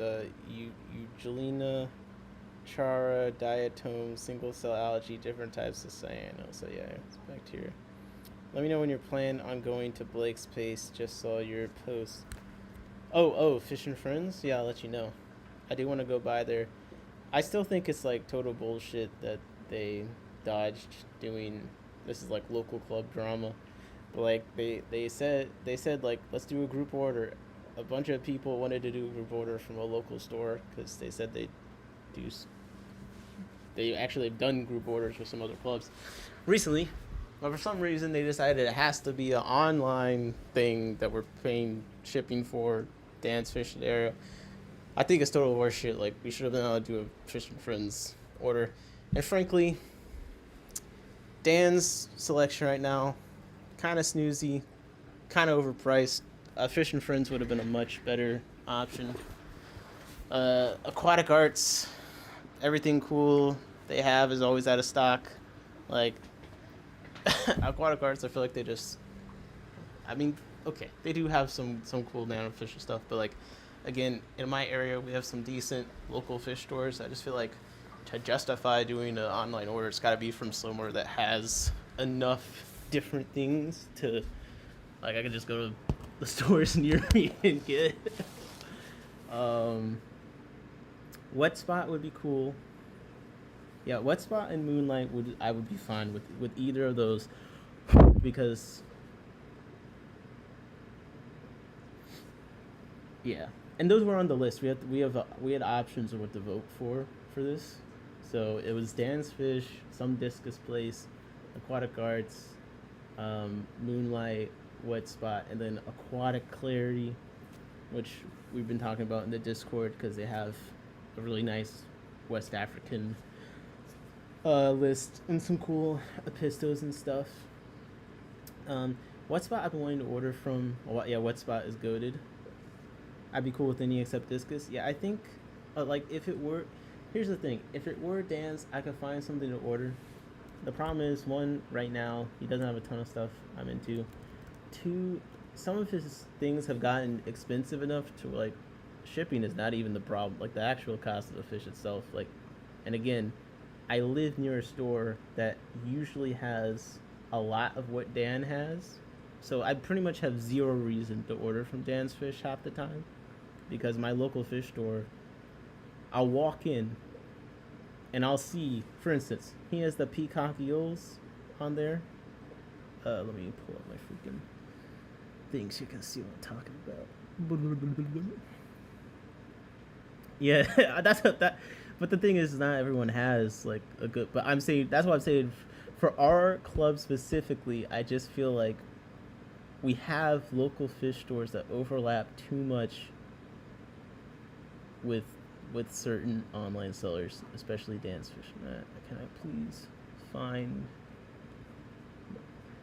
Why do I have 20 Chrome tabs open? Sorry, 2000.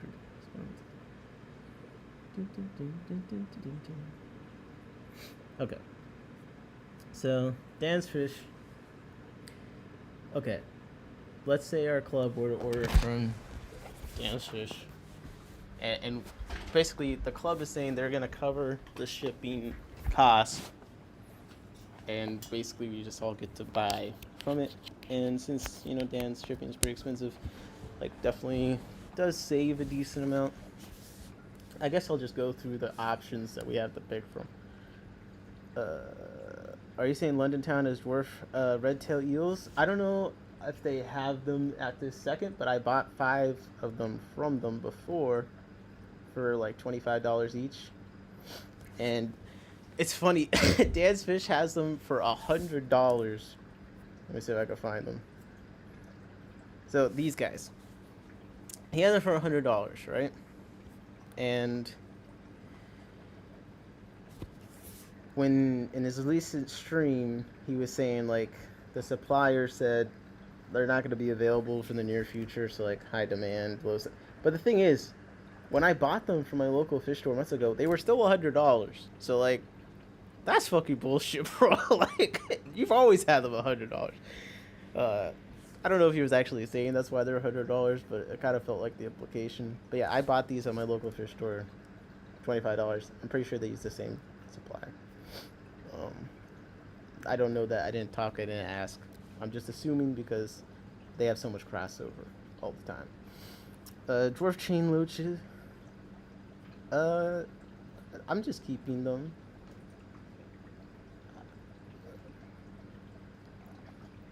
I mean, I would like to breed anything I buy, but there's always a period where I'm just keeping them. Like, I don't assume I can breed everything I buy.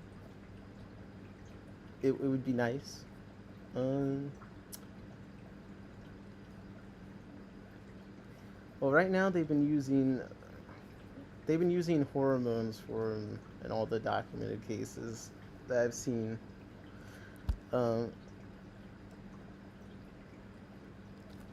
No, like injecting them with like the master.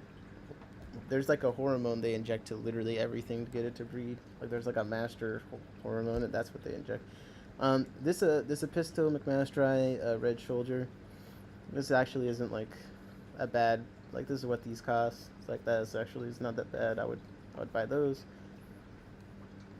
Yep. I need a male of these because all the females got together and killed my male. So it doesn't really make me want to breed them that much because I'm like, wow, you guys are fucking terrible. But I have 4 females, so I gotta breed them. They laid eggs. I just never got any fry. I would buy dwarf chain loaches, but they only have 1. So none of this. Like my local fish store has everything I'm seeing right now for the most part. I just bought these pseudomagills from LFS. I've bought this Limia from LFS before. I don't need any more rice fish. There's like guppies. I don't like angelfish. This is the ugliest Elisoma. Like, bro, we gotta. The people in Florida, people that live in Florida, what the fuck are you doing? Can you go catch some Elisoma? Like, I'm sorry, you're selling the ugliest one for $40, and it's not just them. Like, actually, LFSs near me are selling pygmy sunfish at pretty crazy prices. Like, but they're a native Florida fish. Can these Florida people go and catch them this year? That's what I'm asking. This is actually probably a good picture. I'm not gonna, like, bro, compared to the Gilberti, like, these are all, none of these pictures are, I don't think, actually of. Okay. So, this isn't that bad. This is Glasser. But it's a pretty black and blue fish. But when you compare it to like the Gilberti, like, I'm sorry, dog. No, this is another Elisoma species. Like I'm saying it's the ugliest of the Elisomas. Like, this is the one that I have. Then there's Okefenokee, which also pretty much looks the same as Gilberti. Some of these pictures of Evergladii look better than I remembered. Some of them are definitely not of Evergladii. Like, I think this is probably accurate. I'm gonna go with Glasser for those things. But you can just see, compared to the other ones, the coloration isn't as strong. But like, they're short-lived fish, $40 per. Like, if you're not breeding them, there's no point in buying them. Yo, what's up? What's up? Just one more fish. Sorry. The only thing I buy from Dan's is Bloody Mary Hero Streams. Well, see, I have those in my local fish store too. No, because someone in the Discord said there were Bloody Marys near them for $22, which is pretty good. How's it going, Jesse? I got them from Dan the second time he had them. He charged $40 back then. I didn't see the Nero Curidian for $20. Got a crash full schedule. Hey, Steve, thank you for hanging out so long, man. And look, I think ordering from Dan's Fish, you want like really healthy fish, the best whatever, and you have a ton of money, like, then I say, like, go for it. I'm just saying, like, for me personally, because I have I've gone into the store, I'll take what Dan's Fish has. You basically could just cut the price in half. It's at my local fish store. So, like, my incentive is, like, these Australes, I bought it to swap $30 for a pair. You know? I'm just saying, like, and that's one of the ones that we wanted to do the group order from Fish and Friends. They have a really cool stock list. They bring in cool stuff. So, like, I like Dan's Fish, but if we're like a local club and we want to support local stores, and the store saying they'll actually go through the effort for us to do a group order from them, I would much rather do that than this, where the fish are like, yeah. Now, again, another caveat is, like, if you don't feel like you are equipped to deal with diseases or anything like that, in theory, ordering from Dan's takes that out, which has a lot of value. Medications are expensive, and also the time and stress involved. Like, I think that Dan's Fish is great, and I see a worldwide order from them, but in this group buy scenario from the club, I feel like our money would go a lot longer if we did it from a local store.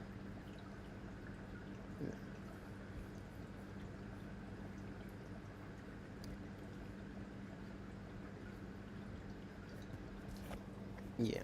So I just think, but then again, you know, some club people are personal friends with some of these online retail people. They're personal friends with the stores too, which makes it like it makes it weird for me because like you're also friends with these people. I'm kind of curious if they've ever wholesaled the Dan too, and how deep that relationship goes. But you never know. I feel like people forgot cribs existed because like this is a normal poultry, like $44 for one. I think fish should be expensive. I think it's worth it. I'm not gonna say an expensive fish isn't worth it because I believe in prohibitively pricing living things just so people actually take care of them at the end of the day. But but I'm not at the point where I have enough money where I I can just not care about that price. So like I'm like I can't justify this. Sorry, what were you saying?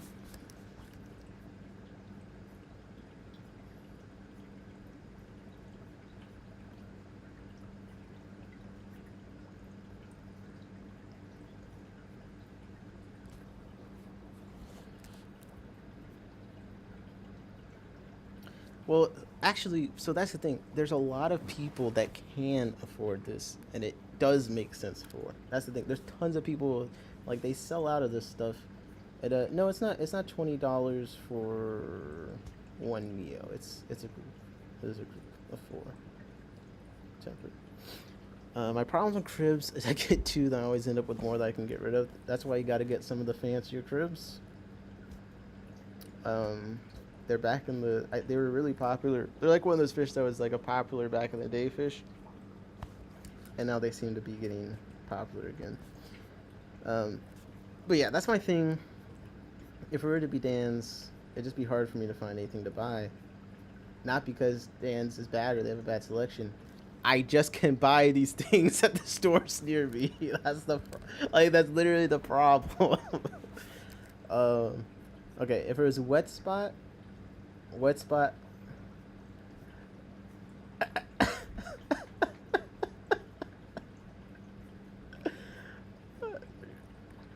I wet spot.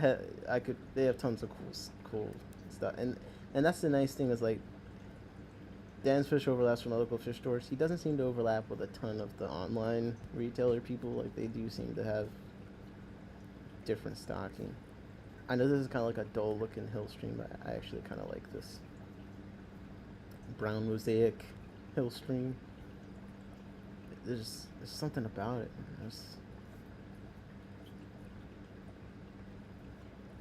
The normal, not yeah, nothing wrong with the normal.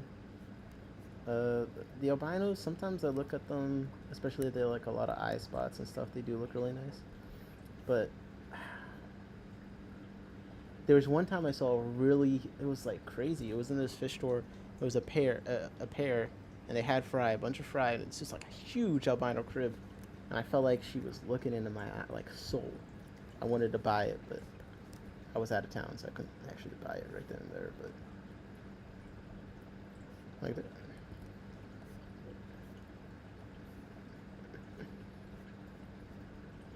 Hmm.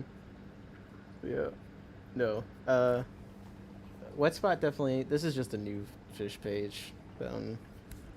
I always. I'm a degenerate.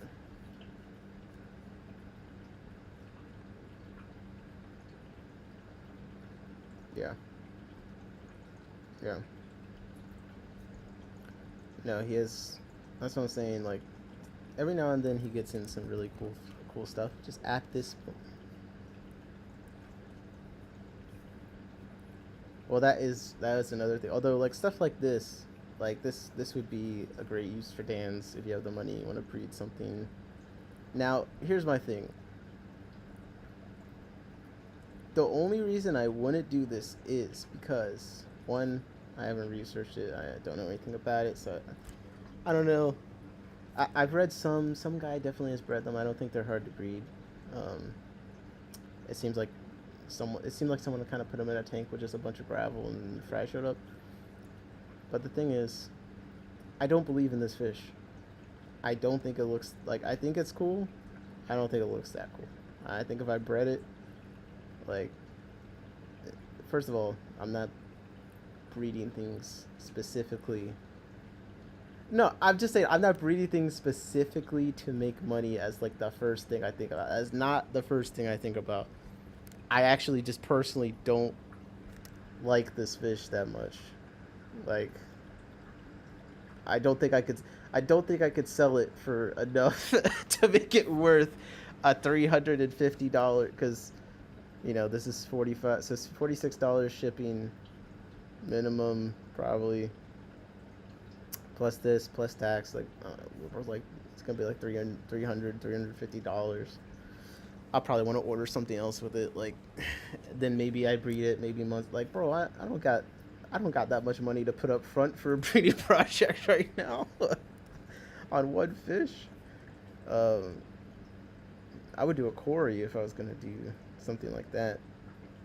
I don't know.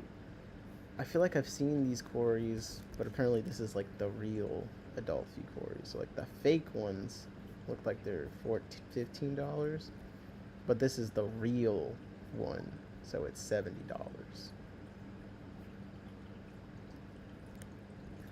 You don't know anything about quarries, do you? That you can explain this to me?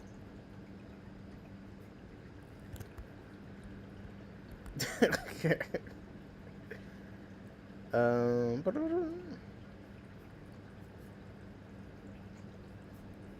yeah, I feel you. Wait, okay, people are correcting me. Let's see. I've been there in person and it's so tight. Wait. I think it was so they're a long-term project. You need something like graduate for 20 years. Oh, like a line breeding project to make them look like no. I think they look cool. I think they look great. I think people would buy them. It's kind of like the hill stream. I I have not been tempted really in the last 4 months to buy one of the new hill streams because I know so many new hill streams are coming out, and it's kind of like, please don't take offense because I have a blueberry snail breeder here, but it's kind of like the blueberry snail hype. Like, people are gonna realize in 6 months blueberry snails are like inferior to mystery snails in every way. No offense, like they're not a great snail for the average person. Like, yeah, there's not good snails. They don't eat anything. You have, jeez. They you have to put in work to make them look good. Otherwise, like, they look kind of underwhelming in the store. Like, again, my local fish store actually gets in blueberry snails regularly. That's another thing I don't gotta order. And they don't look that great. Like you said, they don't really eat that. They don't do the things people usually are buying snails for. They also burrow, so like if you only have one, you're not gonna see it. But there's that hype around them.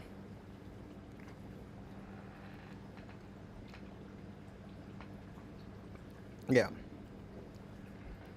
I think there's lots of people that are gonna spend like tons of money to kill blueberry snails. They're gonna look back in like 6 months and be like, man, why were we excited about these again? It's because it's new. And with the hill streams, then you should buy our. That's true. But guess what? I counter you this. Do you know what has both of those traits and is a superior snail?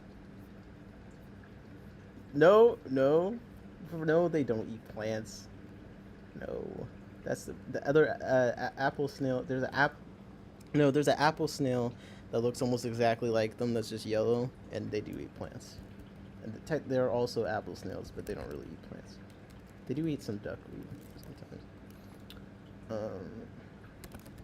Rabbit snails, bro. Look at this. Yes, I've gotten a few rabbit snail babies, and look at this. They got yellow spots. They do live birth. They actually eat things. They also burrow. They also burrow, but you'll see them. And I think that people that that they see the picture of blueberry snails, I think they also don't realize how small they are. I just searched. Okay.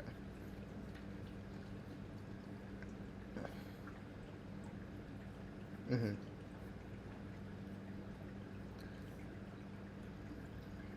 I'm sure that I'm sure they're out there, but I have yet to see one in person that has this much color. Like most of them, it's looking like this that I've seen in person.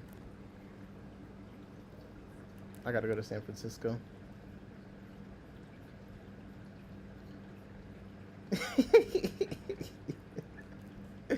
Wait, underlying colors, you could turn them into the next guppy. Yeah.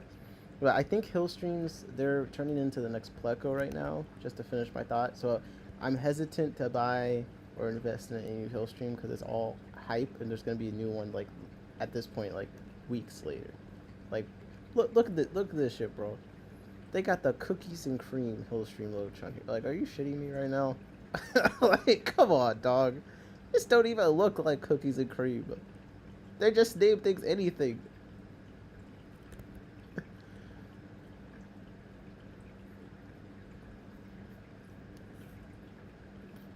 But I don't see it, bro. I just don't see it. You should yellow should be in the name. Yellow should be in the name. If you're trying to make people buy it more, just say yellow, fire yellow hillstream loach. That's what it always is, and then the hillstream is like,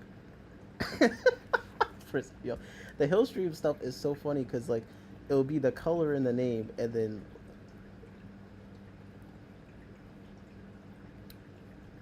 well, see that's where you see like Bloody Mary. Some of them do have a good bit of red. Bro, this is not enough red for me to pay $80. I'm sorry. It's not. Like, I get it, it's dark. I just pulled it up. Like, it's just, and see, this picture is much more, like, I don't know, they got this from Chris Luchep, which is like a professional photographer, like, but like this is what they this is what they look like when I see them in person. Like, and I'm not. It's not enough. It's not enough. It's not enough. Now this. Wait a second. This is an example of good Demon Eye Hillstream Loach. Yes, I buy this. This is appropriate. That actually is pretty cool. I hadn't seen this one. This is cool. Like, Demon Eyes. A lot of Chinese loaches. Yes. This is the purple one. And I guess we'll see if Dan has it just for the photos. But this is another one. My local fish store has brought these in recently, and I think we'll have them again, if I remember correctly. Let's see, does Glasser have photos of them?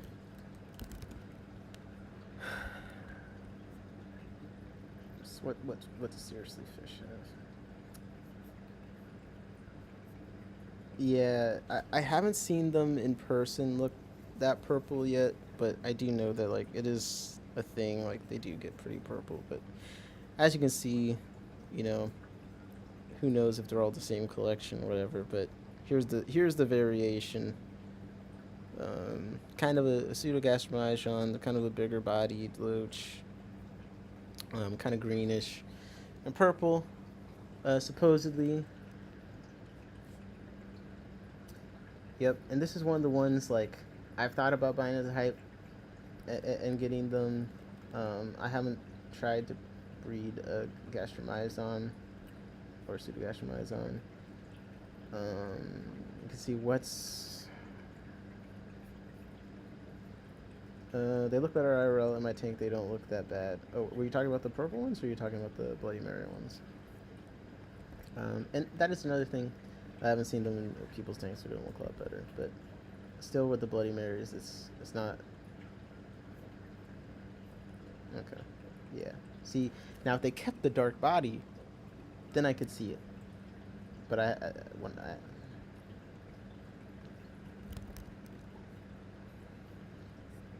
yeah. But the purple ones I've thought about, just because I do think, another very cool lurch will come out, but they do seem to be like withstanding the test of time. And I'm trying to find what the prices are. What spot had them listed for 30? Like, this was definitely an $80 fish at one point. Now it's more like the $30, $40 range. You can see this is a pretty horrible picture, but you can clearly see some purple, so it's not totally. Yeah. So if they come in, last time they came into the LFS, he did seem to have they didn't come in very well. So I'll have to see how they come in this next time. And if I want to buy, I could be going down the beta, the wild beta rabbit hole though, because I see stuff like this. I see a normal beta, I'm like, eh. You give me a beige beta with like a little bit of color, I'm like, hold up. What's that? Yeah, what? I just like the subtle toned color things, but sometimes I do question. I mean, I'm only one in, but just being able to breed it is fun, so I'm looking for more successes is basically what I'm saying. Rooting for our success. I kind of want because I don't think any of my eels have died. I really don't. But it is one of those fish where sometimes I haven't seen it for so long. I'm like, bro, did I somehow kill them all? They're in my best tank. Like my longest running, never had a problem health-wise in tank. My 40 breeder.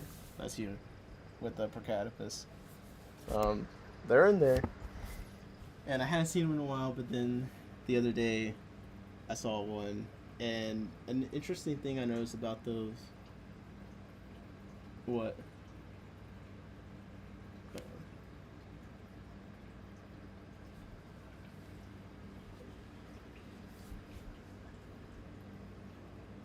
Oh damn, I gotta look that up.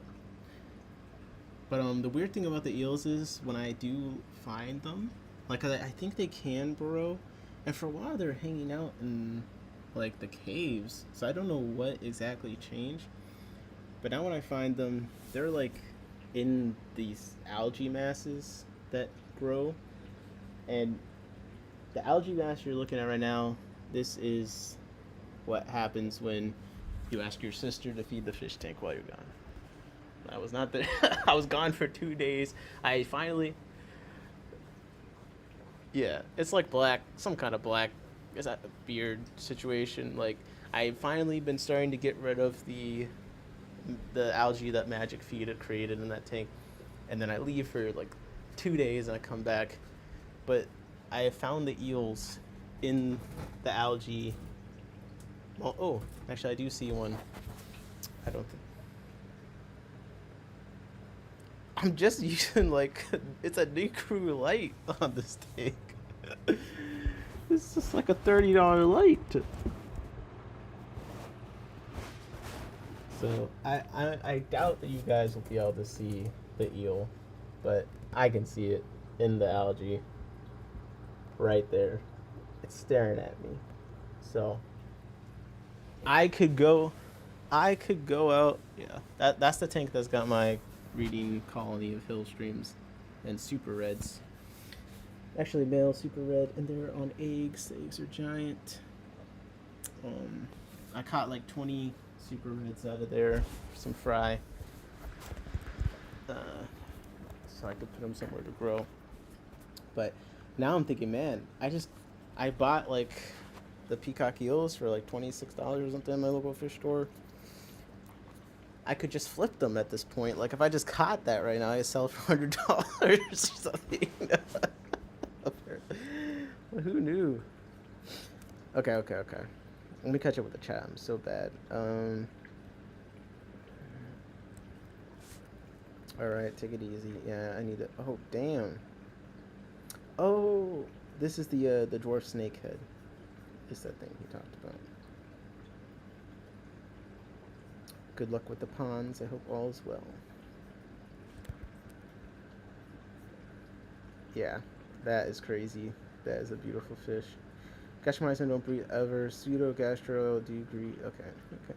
I've seen a video of breeding behavior, but you need the burrow next to it. Okay. Yeah, I mean, I want to try pseudo-gastrophyton. I did hear that gastrophyton was much harder, and I've only done the Swilia lineata, which is like easy mode. I don't even like. I'm breeding a bunch of them doing nothing, so I don't really consider that to be me succeeding at anything. I think the fish just knows how to make more of itself. I would show off of that snot breeder here. Breeding is large males covering smaller female fully with his body over gravel and stones. Huh, that's interesting. I've never seen my hill streams actually spawning. I don't think I've seen them like dancing on rocks and stuff, but with them, I just kind of, it's a hands-off thing. Like I just kind of trust the process. So, you know, if they want to go and dance around, I don't need to observe the exact moment of the eggs being laid. I trust that they'll get it done. So if I were to try and breed the pseudo-gastrophyton, I'd probably do a similar thing, like semi-dedicated setup. And I'm gonna put some vinegar eels in this tank just on the off chance that the actual eel comes out, or eels. There should be more than one in there.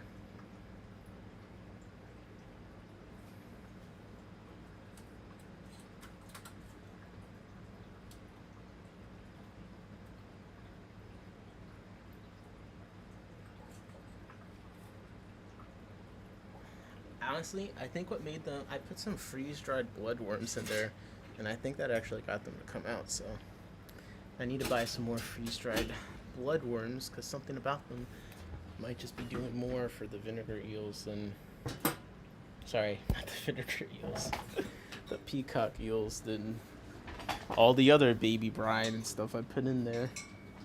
They do have, I don't know if I've ever seen them eat on like, they have really long skinny mouths.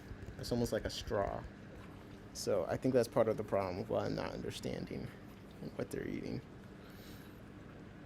Females will also do displaying and territory stuff. Yo. I love loaches. I don't know what else to say. I guess like just to round out of what I was saying about the options thing, like wet spot. But this is the beta that I'm breeding. I got a wild caught pair, so mines will be F1s. Very pretty fish. I do have this licorice gourami. I'm about to try and put them in a dedicated setup and actually breed them. I've just been keeping them for a bit. This is not a, don't think this is a good photo of this baddest. I feel like I've seen them in person, I thought. Yeah. They like got the youngest, baddest they could find for this photo. Moonlight Aquatics was another option. Aquatic Clarity, like, I'm not even gonna go over they don't have any photos, so like I'd have to search each one, but like just to show you what I'd be interested in, I guess, is this guy, the Pleiades. Yeah, this kilifish on his list. It's been on my list for quite a while. I mean,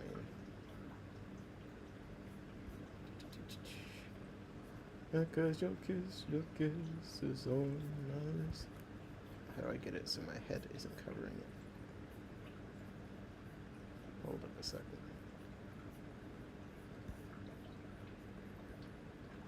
Hold up.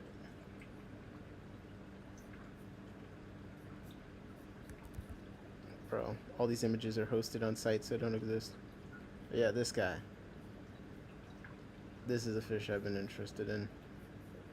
No, bro, I don't want the pop-up. It looks like a little rainbow. I mean, like, come on. That's like a giant clown killifish. So, but Moonlight Aquatics does have some unique stuff that I'd be more interested in that I don't see around me. I'm gonna go to featured. I really like. It was a crab, I believe. I'm just gonna search crab. Yeah, these ghost crabs I'm really interested in. He claims they are shrimp and plant safe and fully aquatic without having to get out of the water. I want to order 10. I'm too broke. But, like, I'm very interested. Like, you have my attention. You have my attention with that one. What the hell is this? Red-eyed and red-tailed puffer? I guess I've seen these. I feel like Capital Exotics, I forget what the store's called. I feel like I've seen them. But that photo just made them look different for a second. There was one other thing that they had that I thought was pretty cool. I like sorting by best selling at these stores because then you get to see if they can actually keep things in stock with their best selling stuff. They just got a lot of cool rainbow fish in. I wanted to do Congo puffers, but again, I'm too broke. I'm too broke to breed those, but that is definitely on my list. Yeah, there's some cool stuff, but I'd probably just get the crabs, to be honest. Sometimes he has some crazy prices, like an $8 stir-by Cory. That's pretty good. That's pretty good. Even this Vulcan Cory thing, I don't know how long ago this is, but like I've seen this on a list for like $300. This is a beta that definitely interests me. So, yeah, Moonlight Aquatics, I would say Moonlight Aquatics are wet spot. Have you seen the moosehead loaches or little sand vacuum cleaners in fish form? Moosehead loach.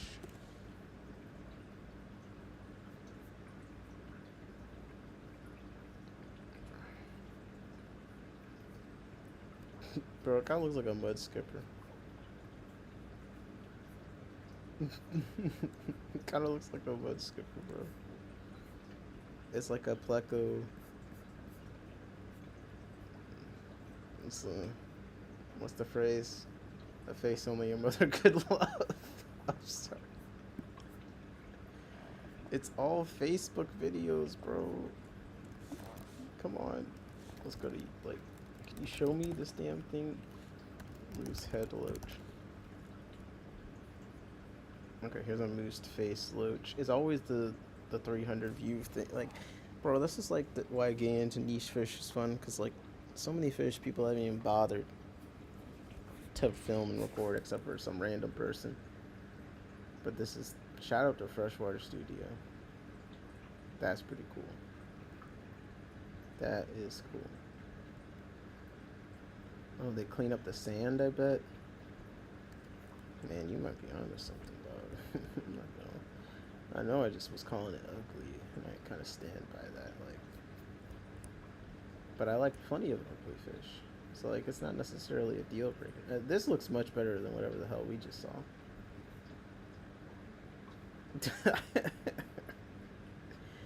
They spend much of their time buried with only their eyes poking out.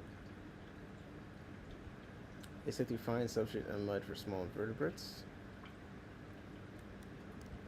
I mean, it's cool. Again, it looks like a mud skipper to me. It's a dope fish. All right, guys.